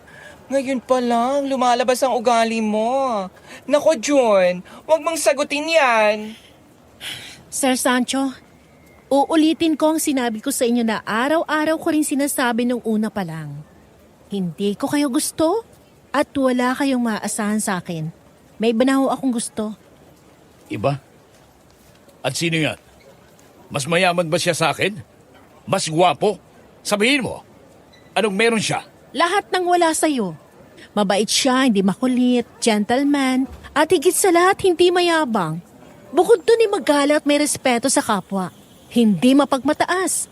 Kailangan mong maintindihan na hindi lahat ng tao ay makukuha mo sa pamamagitan ng pera mo. Ibahin mo ko. Mary June! Lumayo ka sa lalaking yan! Biglang umatras si Sir Sancho nang makita si Aling Erlinda. Nakaramdam siya ng takot mula sa matanda. Ayon sa matatandang albularyo na kilala doon sa aming probinsya, takot ang mga aswang sa mga gaya ni Aling Erlinda na albularyong may malakas na enerhiya.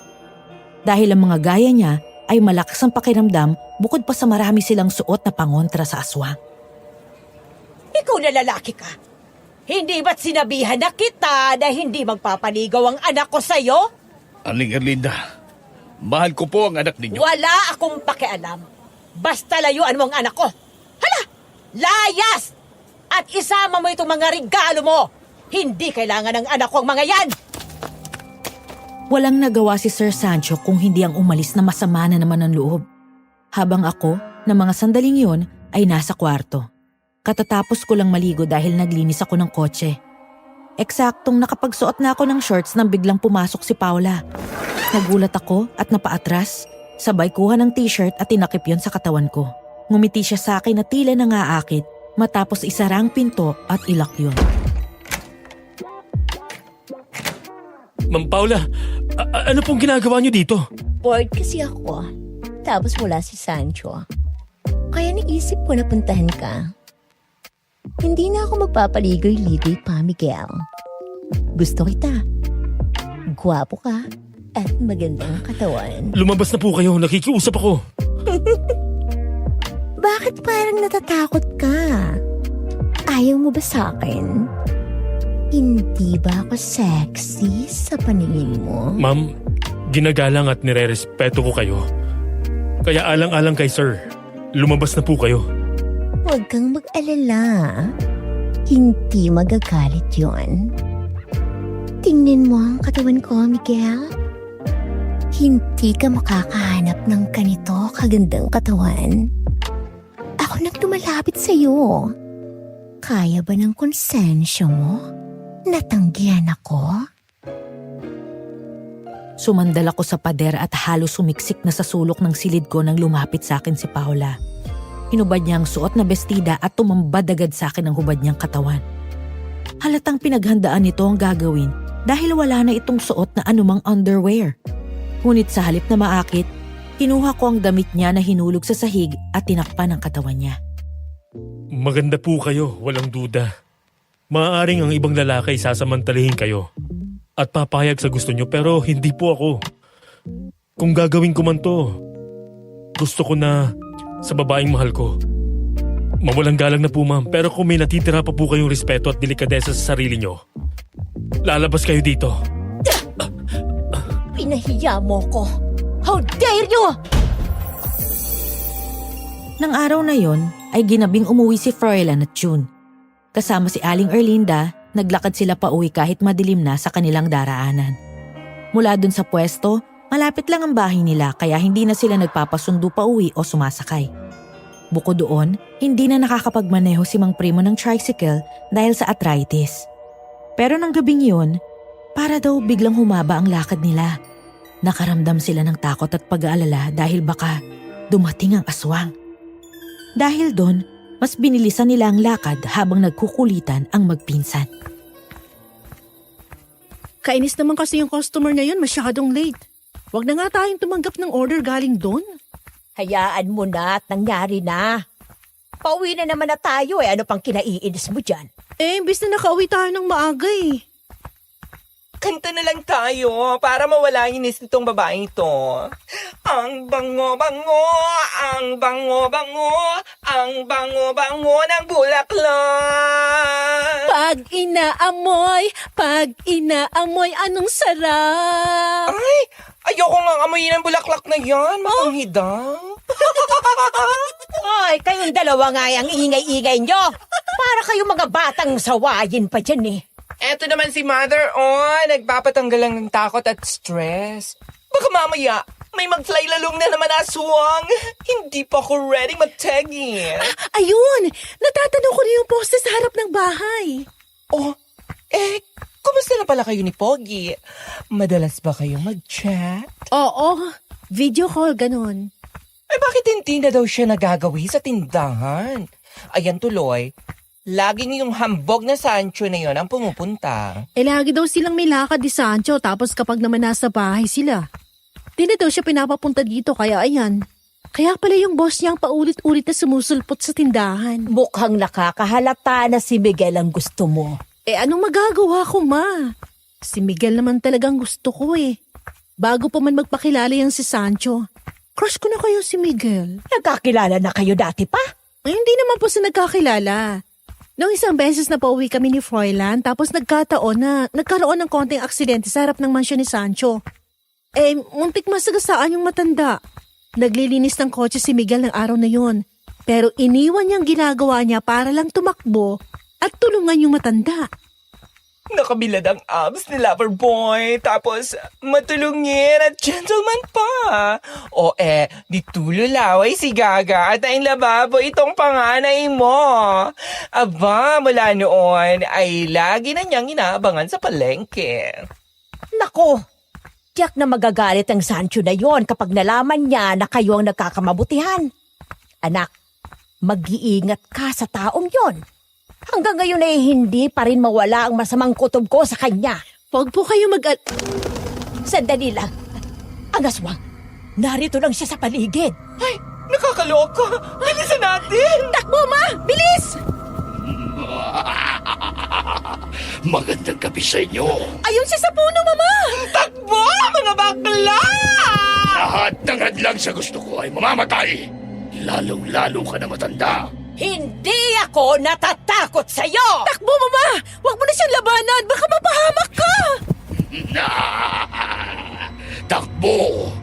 Dahil kahit anong gawin nyo, ay maabutan ko pa rin kayo!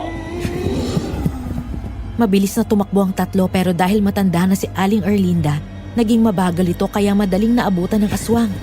Sinunggaban siya ng wakwak mula sa likod at akmang kakagatin sa balikat nang biglang hinilamos ni Aling Erlinda ang asin sa mukha ng aswang na nakuha niya mula sa loob ng bayong na hawak. Masakit. Walang diya kang matanda ka. Isang malaking pagkakamali na lumapit ka sa akin. Ikaw ang papatayin ko kapag nagkamali kang galawin ang anak ko! Demonyo ka! Bitawan mo mama ko! Tinaas ng aswang ang kamay at akmang dudukutin ng tiyan ni Aling Erlinda nang tumakbo si June palapit. Gamit ang dalang malaking gunting, sinaksak niya ang aswang sa likod. Napaliyad dito sabay bato ni Froilan dito ng asin. Lalong umangil ang aswang nang masaktan ito. Pero nagulat sila nang pumiglas ang aswang. Nabunot ni June ang gunting at nabitawan nang bigla siyang hampasin ng malakas ng malaki nitong pakpak. Napaupo si June sa semento at natulala. Umatras siya nang tumayo ang aswang at naglakad palapit sa kanya. Huwag ka lalapit sa akin! Habang sinusubukan mong umalpas at lumayo sa akin, mas lalo mo akong pinasasabik at mas lalo akong nanggigigil na makuha ka. Ano ba talagang kailangan mo sa akin? Ang amoy ng bulaklak na dumikit sa balat mo ang nagpapaalala sa akin sa yumao kong ina. At mula noon ay hindi ka na naaalis sa isipan ko. Kaya ikaw ang gusto kong maging asawa. Ikaw ang papalit sa kanya bilang reyna ng aking tahanan. sira ulo! Mas gugustuhin ko pang mamatay kaysa mapunta sa'yo! At sinong may sabing ikaw ang magdidesisyon yan? Sasama ka sa akin sa ayaw at sa gusto mo! Nang mga sandaling yun, naglalakad na ako para salubungin sila nang marinig ko ang sinabi ng aswang kasunod ng malakas na sigaw ni Froilan. Mabilis akong tumakbo at doon nakita ko na sinusubukan ni June na tumakbo palayo pero agad siyang nasunggaban ng aswang sa buhok. Pinihit siya nito paharap at pinilit na niyakap. Nagpumiglas si June pero hindi siya nanalo sa lakas ng aswang hanggang sa pumagaspas ang pakpak nito at unti-unti silang umangat sa lupa. Hinabol sila ni Froilan at nahawakan pa sa mga paa si June para pigilan ang matangay ito. June! Hoy, masyungit na baklush! Ibalik mo ang pinsan ko! Bitawan mo ang anak ko! Mary June! Mama! Papa, tulong! Bitawan mo ako, demonyo ka!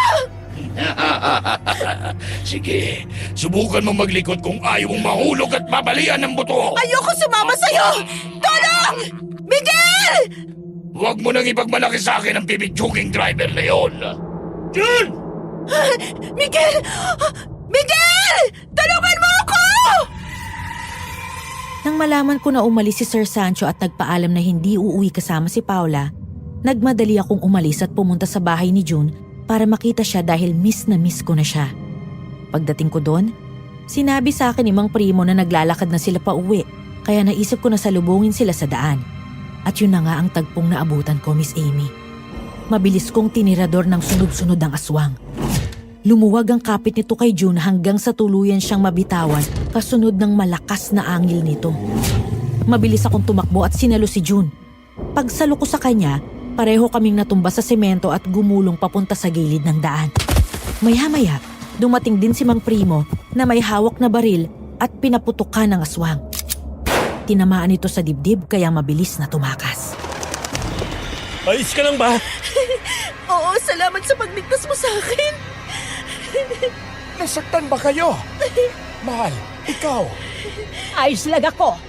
Halika na at umuwi na tayo. Baka bumalik pa ang aswang na yun. Isang araw habang nag-aalmusal sa garden si Sir Sancho kasama si Paula, tinawag ako nito. Sa halip na magsalita ay tiningnan lang ako mula ulo hanggang paa tsaka tumawa ng may halong pangungutya. Pinigilan ko ang sarili kong magalit. Siya pa rin ang amo ko at narito pa rin ako sa poder niya. Mula ngayon, Miguel, lahat ng may kinalaman kay June ay ako na ang gagawa. Hindi ko na kailangan ng tulong mo. Opo, sir. Alam mo naman na may tiwala ako sa iyo, hindi ba? Opo. Bakit mo sinira ang tiwala ko sa iyo? Ano po bang tinutumbok nyo? Hindi ako tanga, Miguel. Alam ko ang mga kilos at galaw mo. Madalas kayong nag-uusap ni June. Kapag wala ako ay pumupunta ka sa kanila. Nagkakamabutihan na kayo. Hindi ko naman po itinatanggi. May masama po ba doon? Oo! Masama yon. Dahil inaagaw mo ang atensyon niyan na dapat sa akin. Alam mo na nanliligaw ako sa kanya. Pero inaagaw mo pa rin sa akin. Atensyon? Binigyan ba niya kayo ng atensyon kahit isang beses? Anong sinasabi mo? Yung totoo lang ho ang sinabi ko, sir. Umamin ka sa akin. May gusto ka ba kay John? Opo. Mahal ko si June. Mga agaw ka! Ay! Sancho! Ano bang nangyayari dito? Ahas ka! Pinagkatiwalaan kita! Wala akong inaahas sa'yo. Dahil sa simula pa lang, ay ayaw na sa'yo ni June. Nagkataon lang na kami ang nagkakagustuhan. Hindi ko siya inakit. Kusa naming naramdaman yon. At una ko siyang nakilala at minahal bago mo pa siya nakilala. Kung talagang tapat ka sa akin, bilang tauhan ko, ipapaubaya mo siya sa akin! Ipapaubaya? Ayaw nga sa'yo ng tao! At talagang ipinipilit mo ang gusto mo! Ang lakas ng loob mong kalabanin ako! Wala ka namang ipagmamalaki! Sino ka ba, ha? Driver lang kita! Yan nga ho eh. Driver lang ako. Pero bakit parang takot kayo? Kayo ang maraming pera. Hindi ba dapat mas panatag ang loob nyo? O baka naman dahil alam nyo sa sarili nyo na hindi nyo makukuha si June dahil hindi siya gagaya ng ibang babae na madaling bumibigay at nasisilaw sa kayamanan mo. Itong isaksak mo dyan sa kokote mo. Sa akin si June. Akin lang siya. At makukuha ko siya sa ayaw at sa gusto mo! Tuon kumunot ang noo ko. Ang mga katagang yun ay minsan ko nang narinig mula sa wakwak na malaki ang obsesyon kay June. Magdadalawang taon na akong driver ni Sir Sancho. Kung iisipin ko ang mga panahong kasama ko siya, imposibleng siya ang aswang. Inalis ko yun sa isip ko. Hindi tamang mag-isip ako ng masama sa kanya dahil lang sa hindi namin pagkakaunawaan. Ngunit sa kabila noon, ay hindi na naalis ang nararamdaman kong pagdududa sa kanya. Sa ayaw at sa gusto? Ha! Ganyan na ganyan din ang narinig ko ng sinabi ng aswang kay Jun. Nung muntik na siyang makuha nung isang gabi. At nakakapagtaka. Sa ilang beses na sumasalakay ang aswang sa kanila, kahit kailan, hindi ko kayo nakitang nag-alala ni hindi kayo pumupunta doon para alamin ang kalagayan niya. Miguel, tama na yan. Wala kang pakialam sa mga ginagawa ko!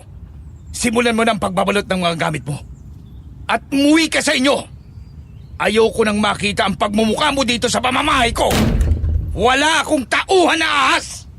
Pero sir, sandali lang naman ho. Ayos lang ho, Manang. Nagbabalak na rin naman akong mag-resign eh. Paula, ibigay mo sa kanya ang huling sweldo at benepisyo niya. Maraming salamat po sa 2 taon, sir. Kung nasaktan ko man kayo, humihingi po ako ng paumanhin. Nagmahal lang din po ako, nagkataon lang na ang babaeng niyo na si June. Pero hindi niyo po ako pwedeng pigilan at palayuin sa kanya. Lalo na ngayon na kayo mismong nagbigay sa akin ng laya para lumapit at mas manatili sa tabi niya. Lumayas ka na dito! Layas! Ipaglalaban ko si June, sir. Hindi ako papayag na mapunta siya sa gaya niyo na alam ko nang magiging miserable ang kanyang buhay. Mahal mo si June, pero tuwing gabi ay ibang babaeng kapiling at kaulayaw mo. Hindi kami bulag at bingi para hindi namin malaman. Hindi ako papayag na isama mo siya sa mga laruan mo.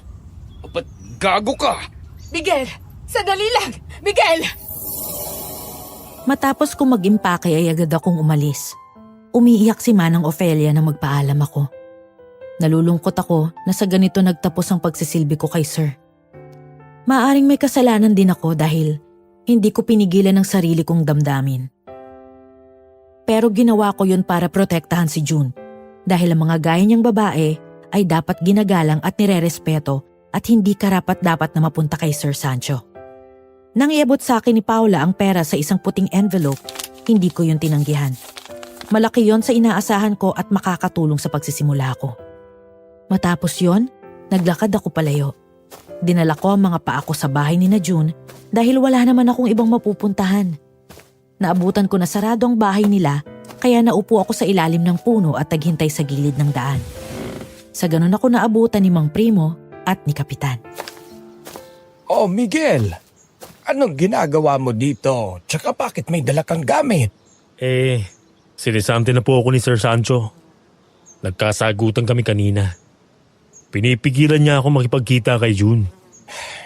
Ito nang abang sinasabi namin ni Erlinda. Inaasahan namin na ito ang mangyayari. May kilala ka ba dito na pwede mong tuluyan? Wala po eh. Kaya nga po ako pumunta dito para magtanong. Ayoko pa kasing umalis dito sa bayan na to na umaaligid ang aswang at nasa panganib siya. Hindi ko kayang pabayaan si June. Ay, di ba? Pinapaupahan mo yung maliit na bahay sa inyo dun sa gilid. Ay, oo nga pala. Ay gusto mo ikaw na lang ang umupa. Talaga ho? Tsak matutuwa si Erlinda lalo na si John. Halika at pumasok ka. Naku, salamat po, Kapitan. Baka po pwedeng humingi pa ako ng isang pabor. Baka may alam kayong trabaho para sa akin. Huwag kang mag-alala at marami tayong malalapitan. Magtatanong-tanong ako. Salamat po. Nung araw na yon, agad din akong nakalipat dun sa pinapaupahan na bahay ni Mang Primo. Pagsapit ng gabi, 10:00 pa lang, nagsarado na ako ng bahay at nahiga. Kailangan kong gumising na maaga bukas at dadaanan ako ni Kapitan para ipakilala sa bagong magiging boss ko, ang vice mayor ng bayan na yon na siyang bago kong ipagmamaneho. Ubod daw ito ng bait at wala akong magiging problema. Ang kwento sa akin ni June, habang magka-chat kami ng sandaling yon, kalalabas lang niya ng banyo at kasalukuyang nagbibihis Nang humarap siya sa salamin at nahagip ng mata niya ang bintana na hindi nakalapat ang pagkakasarado. Ngunit biglang nanindig ang balahibo sa katawan ni June nang makita ang isang lalaki na nakasilip doon, nakatingin sa kanya habang nakangisi. Nang sumigaw siya ng malakas, agad ko yung narinig, kaya mabilis akong bumangon sabay bukas ng bintana. Papa, may tao sa labas, sinisilipan ako! Hoy! Bakis! Sira ulo ka! Nasaan ang hayop na yan? Miguel, mag-iingat ka! Tumawag ka kay Kapitan Frolan! Ay, opo! Miguel, sandali lang! Diyan ka lang, huwag kang susunod! Nang buksan ko ang bintana kanina, nakita kong isang lalaki, nakaslacks at kulay itim na long sleeve polo. Nang sumigaw ako, mabilis siyang tumakbo. Dahil doon, hinabol ko ang lalaki hanggang sa makarating kami sa loob ng kakahuyan. Mabilis akong tumakbo hanggang sa maabutan ko siya. Nang mahablot ko ang lalaki sa damit sabay hila sa kanya paharap at akma akong susuntukin, natigilan ako sa gulat nang makilala ko siya matapos kong itapat ang ilaw sa kanyang muka. Bumalik ka dito, walang... Sir Sancho! Buisit ka talaga sa buhay ko! Hayop ka! Sinisilipan mo si June! Pinababa mo ng ganyan ang sarili mo! Kasalanan mo lahat to! Kung hindi mo siya inagaw sa akin, wala sana akong problema ngayon! Mahal ko si June. Ikaw! Hindi mo naman siya mahal eh. Naumaling ka sa kanya dahil naalala mo sa kanyang nanay mo. Wala ka nang pakialam kung ano man ang dahilan ko. Kung kinakailangan na patayin kita, makuha ko lang siya, yun ang gagawin ko! Patayin? Ang dali para sa'yo na sabihin yan, na parang sanay ka sa kanyang gawain. Pero hindi ko ibibigay si June. Hindi ako magpaparaya at hayaan siyang maging miserable sa piling mo. Hindi mo ko kaya, Miguel. Isa ka lang napipitsuging driver na wala sa kalingkingan ko. Maaaring wala. Pero itong pobreng driver na to, ang pinili ni June kesa sa'yo. Hayop ka! Nang suntukin niya ako ay agad akong gumanti pagkatapos ay nagawa niya akong sipain ng malakas. Tsaka nagmamadaling tumakas. Sinubukan ko siyang hanapin pero mabilis itong nawala sa dilim. Dahil doon, bumalik na ako sa bahay. Nadatnan ko sila doon sa labas na naghihintay sa akin at nag-aalala, lalong-lalo na si June. Nang mga sandaling yon, nalito ako, Miss Amy. Hindi ko alam kung sasabihin ko sa kanilang totoo. Ano? Nakita mo yung mukha ng lalaki? Oo, Sino? Nakita mo siya ng malapitan? si Sir Sancho. Ano? Sigurado ka? Opo. Nagkasuntukan pa nga kami eh. Pero mabilis siyang nakatakas. Walang yang lalaking yun ah! Sinasabi ko na nga ba't hindi gagawa ng maganda yan eh! Kailangang maisumbong natin agad siya kay Kapitan.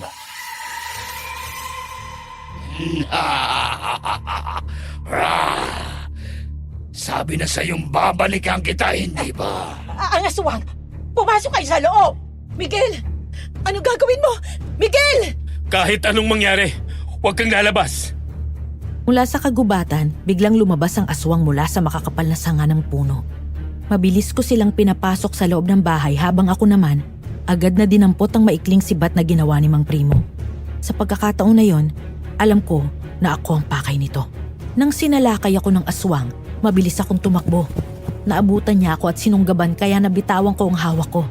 Nang akma akong kakagatin nito, ay agad kong tinusok ang mata niya, sabay dampot ulit ng sibat at saksak sa dibdib.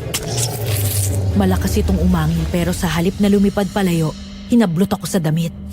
Nagmagtangka siyang kagatin ako ulit, ay mas diniinan ko ang pagbaon ng sibat sa katawan niya. Hanggang sa tuluyan kong matitigan ang mata niya at nakita ko doon ang klase ng tingin na pinukol sa akin ni Sir Sancho. Nanlilisik at puno ng galit. Bigla kong napagtagpi-tagpi ang lahat. Ang parehong obsesyon ni Sir Sancho at ng aswang kay June. Lalo na ang parehong sinasabi ng dalawa na naaalala nila kay June ang kanilang ina. Hindi! Imposible! Pamatayin kita! Kahit patayin mo ako, hindi mo pa rin makukuha si June! Alam mo kung bakit? Dahil akong gusto niya. At hindi mo siya kailanman maangkin! Magagawa ko yun kapag nawala ka na sa landas ko! Sancho! Tama rin yan! Mas lalo kong diniinan ng sibat sa pagkakatusok sa katawan nito. Pagkatapos, sabay kaming napalingon nang marinig ang pamilyar na boses na yon. Maya-maya, nakita namin si Paula. Nakatago sa likod ng isang malaking puno. Nanlaki ang mga mata ko na makumpirma kong hinala ko. Gulat din na napalingon sa akin ang aswang. Parang biglang nagkaroon ng buhay ang kamay ko at binitawan ng sibat.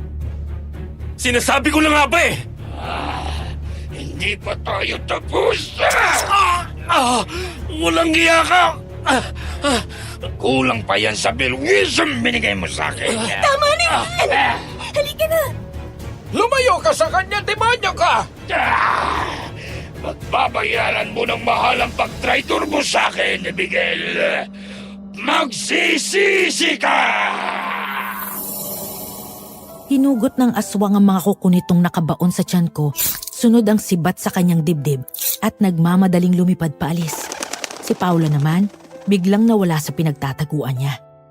Maya-maya, humahangos na lumapit si Aling Erlinda at Mang Primo, tsaka ako inalalayan tumayo habang hawak kong sugat ko sa tiyan na walang patid ang pag-agos ng dugo. Hanggang sa tumatakbong lumabas si June at sinalubong ako. Miguel! Diyos ko! Ayos lang ako. Mamagamutin natin siya. Alalayan mo siya. Margie! Froilan! Ihanda niyo ang gamit ko! Dahil sa nangyari, hindi ako natuloy sa interview ko sa bagong trabaho ko. Mabuti na lang at mabait ang naging amo ko at pinagbigyan ako na magpagaling at magpalakas muna. Dahil na rin sa banta ni Sancho sa buhay namin ni June, nanatili lang kami dun sa bahay. Ang mga rumorondang tanod ay regular kaming binibisita. Habang may sugat ako, si June na nag-aalaga sa akin. Eksaktong lumabas ako ng kwarto nang bigla siyang dumating dalang bagong set ng punda, kumot at bedsheet. Oh, bakit ka tumayo? Baka dumugo lang yung sugat mo. Ayos lang ako. Hindi ako sanay nang nakahiga maghapon. Eh di, papalitan ko na yung bedsheet mo habang nakatayo ka. Ako na. Kaya ko na yan. Sariwa pa ang sugat mo. Sumandal ako sa hamba ng pinto at pinagmasdan ko siya. Pakiramdam ko, para na kaming mag-asawa. Habang tumatagal, lalo na ngayon na magkalapit na kami ng bahay, mas lalo kaming napapalapit sa isa't isa hanggang sa hindi na ako nakatiis at lumapit ako sa kanya. Hinawakan ko siya sa kamay, kaya huminto siya sa ginagawa at lumingon sa akin. Bakit? Wala naman. Ang saya ko lang. Hindi ko alam kung tama ba itong nararamdaman ko. Ano ba nararamdaman mo para sa akin? Mula na magkakilala tayo, alam natin na gusto natin ang isa't isa pero kahit isang beses wala ka pang sinasabi. Pasensya ka na. Hindi kasi ako makabuelo noon dahil kay Sir. Pero ngayon malaya na akong sabihin lahat ng nararamdaman ko. Gaya ng? Gusto kita, June. Gustong gusto kita sa unang beses pa lang kitang nakita. Pagpapaalam ako kay Mang Premo at Aling Erlinda. Naaakyat ako ng... Hindi ko na naituloy ang sasabihin ko nang bigla akong hilahin ni June sa damit at saka hinalikan sa labi. Sa sobrang gulat, nang laki ang mga mata ko at hindi ako nakakibo. Nang lumayo siya sa akin, tulala pa rin ako. Yun ang tanging pinagkaiba naming dalawa. Extrovert si June. Prangka, agresibo, walang paligoy-ligoy. Kapag gusto niya, sasabihin niya agad. Ganon din kapag ayaw niya.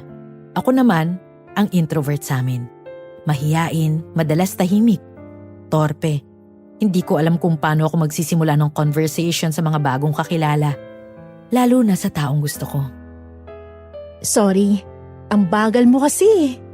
Naiinip na ako sa kakahintay kung kailan ka magtatapat sa akin. Sorry. Nahihiya kasi ako eh. Alam ko, kaya nga ako nang unang kumilos eh.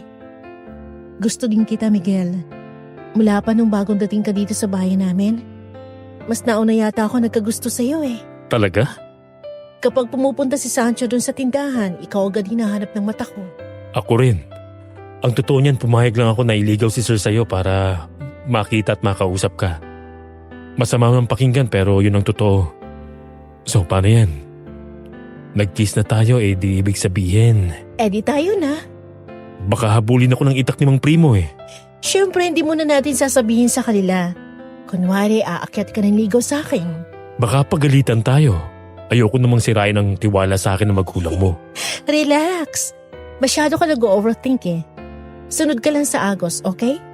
Okay, so girlfriend na talaga kita? Oo. Kung ganon, halika nga dito. Payakap naman. Para akong nanalo sa loto, Miss Amy. Akala ko mamomroblema ako nang alisin ako sa trabaho ni Sir Sancho. Natakot ako na kapag umalis ako, tuluyan akong mapapalayo kay June. Pero parang nakabuti pa ang ginawa niya sa akin. Pinatuloy ako ng mga magulang niya at naging girlfriend ko na siya. Napangiti ako nang sa wakas ay mayakap ko si June pagkatapos ay halikan ko siya sa sentido. Dahil mas matangkad ako sa kanya, bahagya siyang tumingala sa akin. Tinitigan ko ng mabuti ang maganda at maamo niyang muka, tsaka ko siya binigyan ng isang panayad at masuyong halik. Sobrang saya ko, June. Hindi ko alam kung maaga pa para dito pero mahal kita. Mahal din kita at masaya din ako. Akala ko kasi nung una suplato ka at hindi mo ako papansinin. Pero ang sarap pala sa pakiramdam kapag napansin ka ng crush mo. Tapos naging boyfriend ko na at nahalikan ko pa. Pangako ko sa'yo, hindi ako papayag na makuha ka ng aswang na yun. At kahit ni Sancho. Ay, ang ganda ko talaga. May stalker na aswang at bilyonaryo? Sorry sila, dahil ako ang nanalo. Ikaw naman simula pa lang. Pakis nga ulit. Para kaming napaso ni June sa isa't isa at biglang naghiwalay nang marinig namin si Aling Erlinda. Napahawak ako sa sugat ko nang sumakit yun sa biglang kilos ko. Nang lumingon kami, naroon pala siya sa bintana at nakatingin sa amin. Maya-maya, pumasok ito sa bahay kaya lumabas kami ng kwarto. Kahit hindi ko nakikita ang sarili ko sa mga oras na yun sa salamin, alam kong namumutla ako mula ulo hanggang paa. Biglang nanlamig ang pawis ko at tumungo nang hindi ko makuhang tumingin ng diretsyo sa mga mata ni Aling Erlinda. At ano yung nakita at narinig ko? Po? Wala po, Ma. Huwag kang magsinungaling sa akin, Mary June. Narinig kita. Ikaw pang humihingi ng kiss? Talandi ka! Ari, Ma. Huwag mo naman ukuritin sa singit, Ma. Baka umitim yan. Sorry po, Aling Erlinda. Ano po kasi, gustong gusto ko po talaga si June eh. Ang bala ko po sana umakyat ng ligaw. Walang kasalanan si Miguel, Ma. Ako po ang nag-first move. Kasi naman naiinip na ako. Ay, ano pang magagawa ko? Ikaw itong hindi mapakaliriyan. Alam mo, Miguel, itong si John, patay na patay sa'yo yan. Hala, Mama, huwag ka maingay. Alam mo ba kapag nagchat-chat ka sa kanya, abay kilig na kilig. Akala mo'y bulating inasinan. Napupuyat yan minsan ang kahihintay sa chat mo. Mama Talaga naman po? Doon ka na nga sa bahay, Ma. Ay, eto seryosong pag-uusap ha. Hindi ako makikialam sa relasyon nyo. Pero pigilan nyo muna ang sarili nyo at huwag kayong maging mapusok. Mas mabuting magtrabaho muna kayo ng maayos at mag-ipon. Baka magpabuntis ka kagad ha, Mary June. Miguel, narinig ko ang sinabi mo na gusto mong umakyat ng ligaw. Nagpapasalamat ako sa iyo kung ganoon. Maaari mo pa rin gawin yun. Gusto ka pa rin namin makilala ng husto. Opo, pasensya na po ulit. Nangangako po ako na alagaan ko si June. Papatunayan ko po sa inyo na hindi siya nagkamali ng pagpili sa akin. Hindi man ako kasing yaman ni Sir Sancho. Masipag naman po ako at magsusumikap ako para mabigyan ko siya ng magandang kinabukasan. Aasahan ko yan.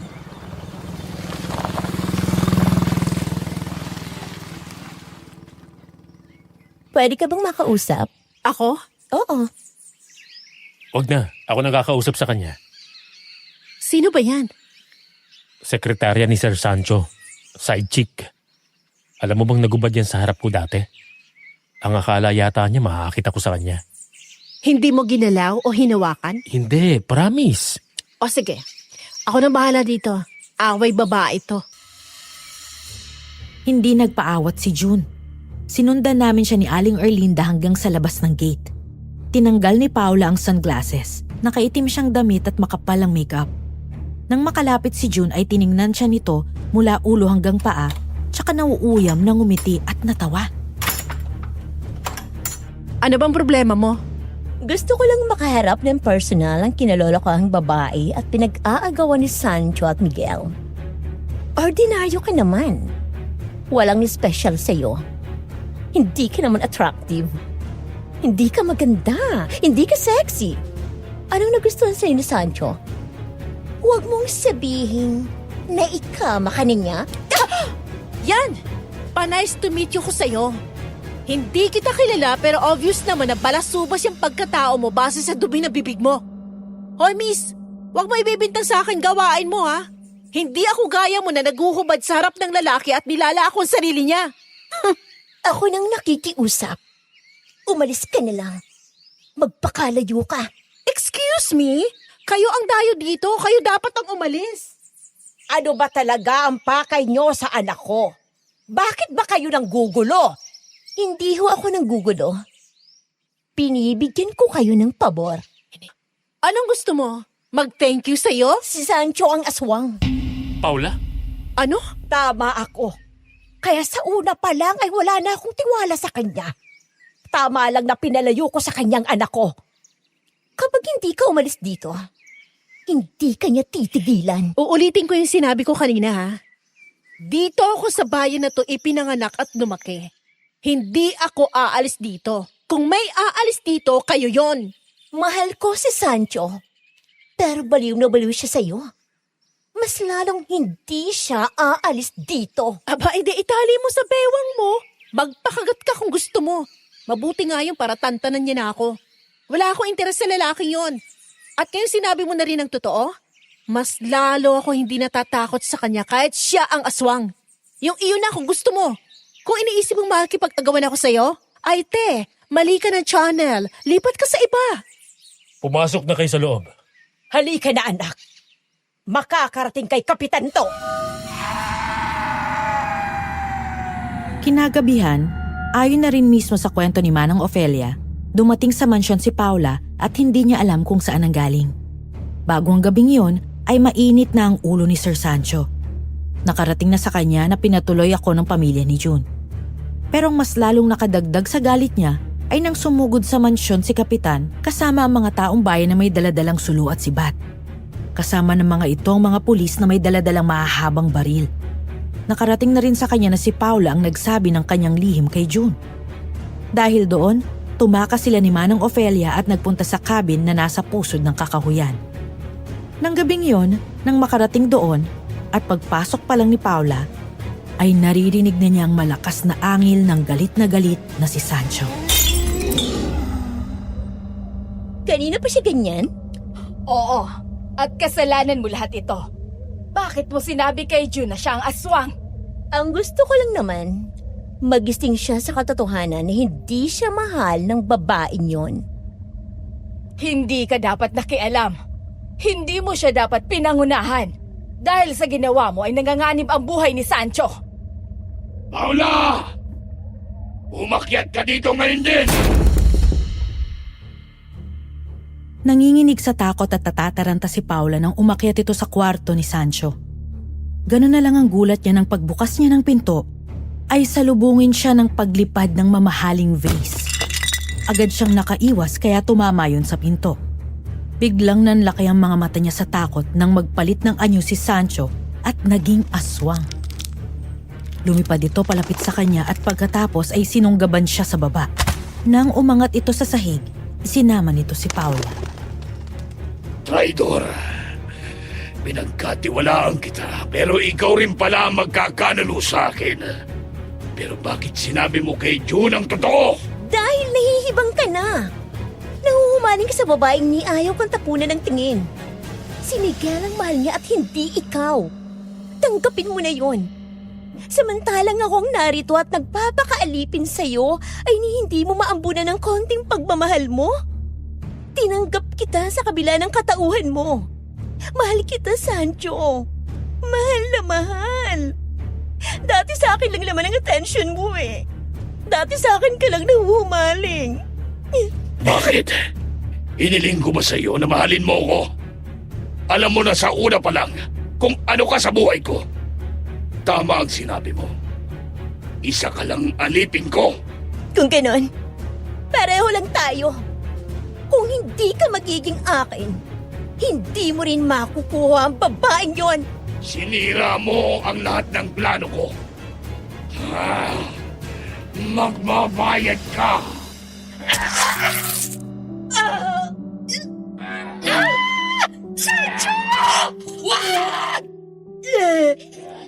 Bakit? Sancho? Paula, patawarin mo ako. Ikaw naman kasi, bakit mo ginawa yun? Sa galit daw ni Sancho ay bigla nitong sinaksak si Paula sa tiyan. Agad umagos ang dugo sa kanyang bibig at bumagsak sa sahig nang bitawan nito ang babae.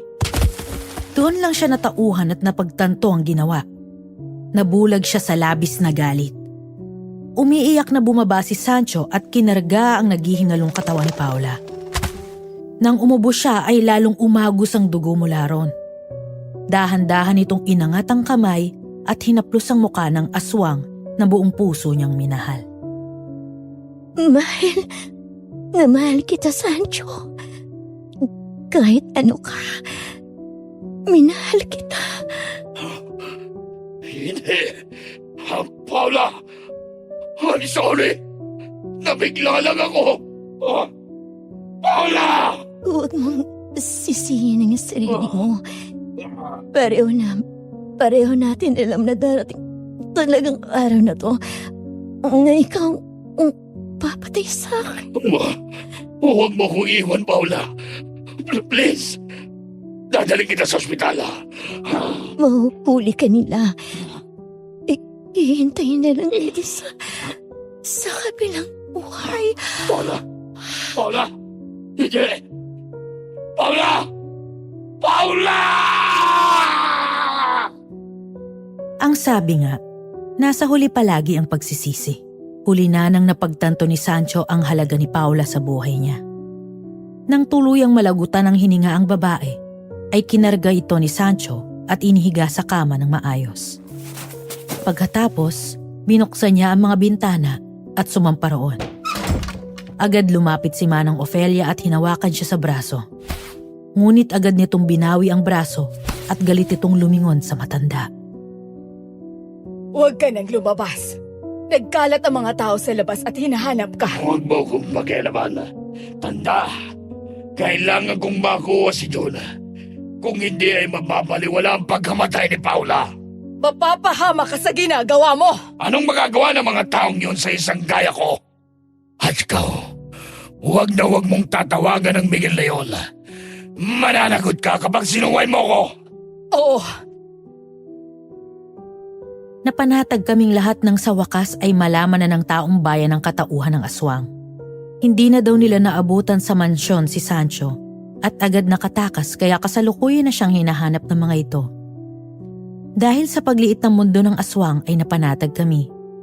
Habang naroon kami ni Jun sa bakuran at magkahawak ang kamay na nakaupo sa silya, hindi ko maiwasan na maging masaya dahil sa magagandang nangyayari sa buhay ko.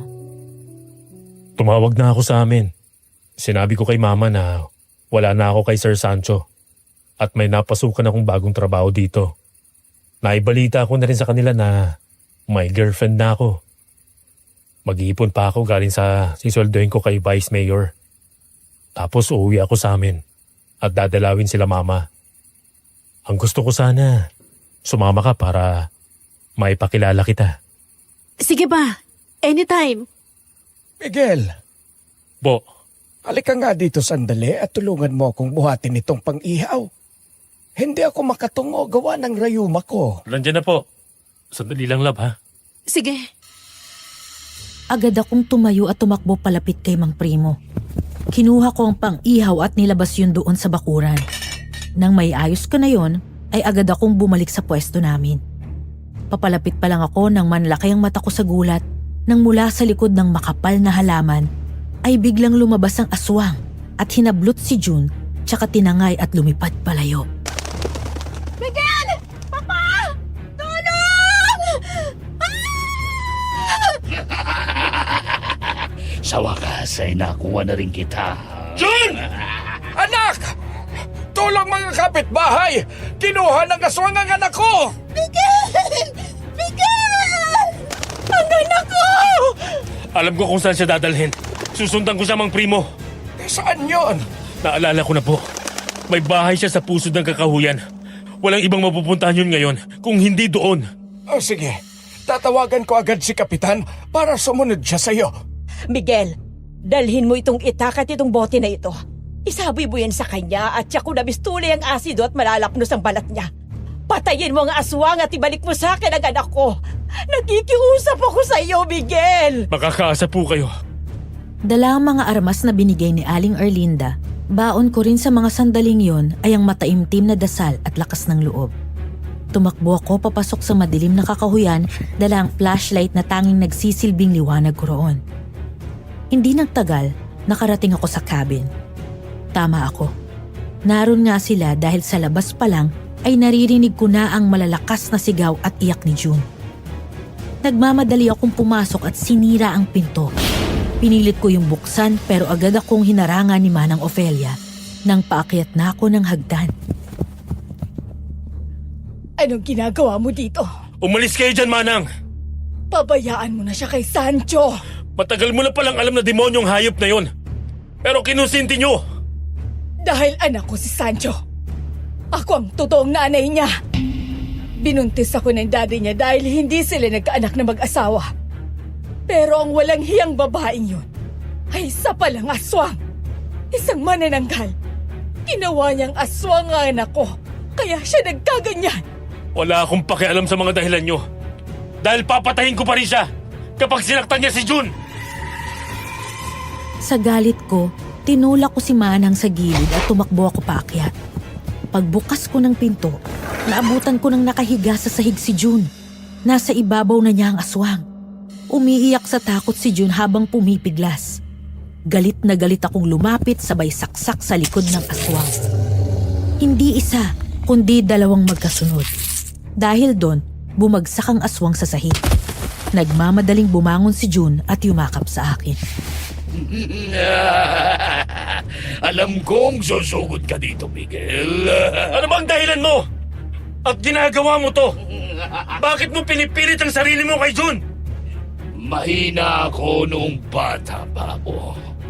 Sakitin! Palagi akong pinagkakatuwaan dahil lang pa ako. Hanggang sa nagbinata ako, ay binubuli pa rin ako ng mga tao. Hindi ko alam na ang ginagisnang kong ina ay hindi pala siya ang nagluwal sa akin. Nang nakita ko siyang naging aswang sa unang pagkakataon, ay nakita ko kung gaano siya kalakas at kinatatakutan. Sa halip na matakot, ay namangha ko. Kaya inalay ko ang sarili ko sa kanya at ginawa niya akong aswang. Sa unang pagkakataon ay naramdaman kong malakas ako, matayog at kinatatakutan.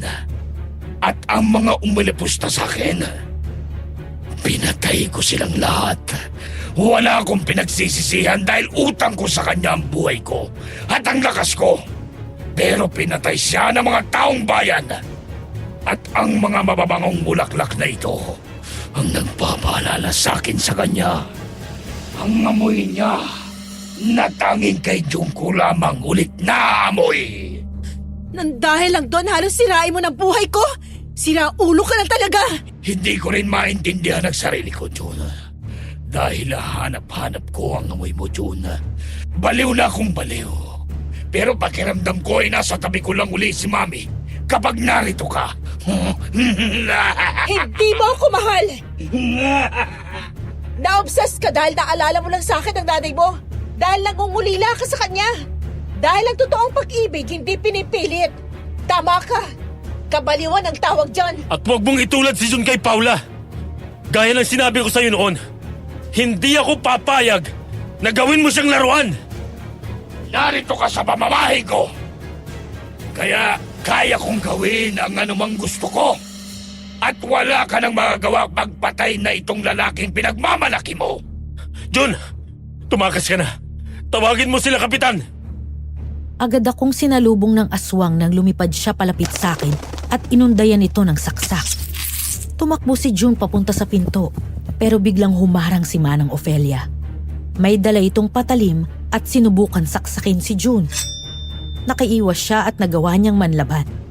Samantala, Ang aswang naman ay bigla akong hinablot sa kwelyo at malakas na binangga ang likod ko sa pader. Nang subukan niya akong kagatin, pilit ko siyang itinulak palayo. Ikaw ang malas sa akin. Dahil sa'yo ay nagkandali-tsilitsi ang buhay ko. Nagtiwala ako sa'yo.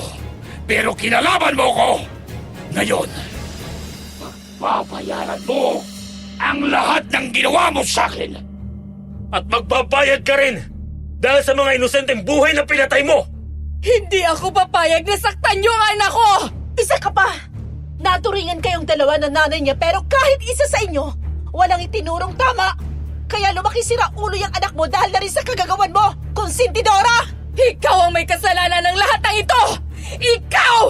Papatayin kita! Kasabay ng pag-angat ng patalim ni Manang Ofelia ay siyang pagdating ni na kapitan kasama ng mga pulis. Binaril nila ang matanda at agad itong bumagsak. Doon ako tinangay ng aswang palabas ng kwarto. Ngunit pagdating sa labas ay inundayan ko siya ulit ng saksak at sa pagkakataong yon, siniguro ko na tinamaan siya sa puso. Umawak ako sa batok niya at binaon ng hustong itak sa katawan niya. Sir Sancho, patawarin mo ako kung humantong tayo sa ganito.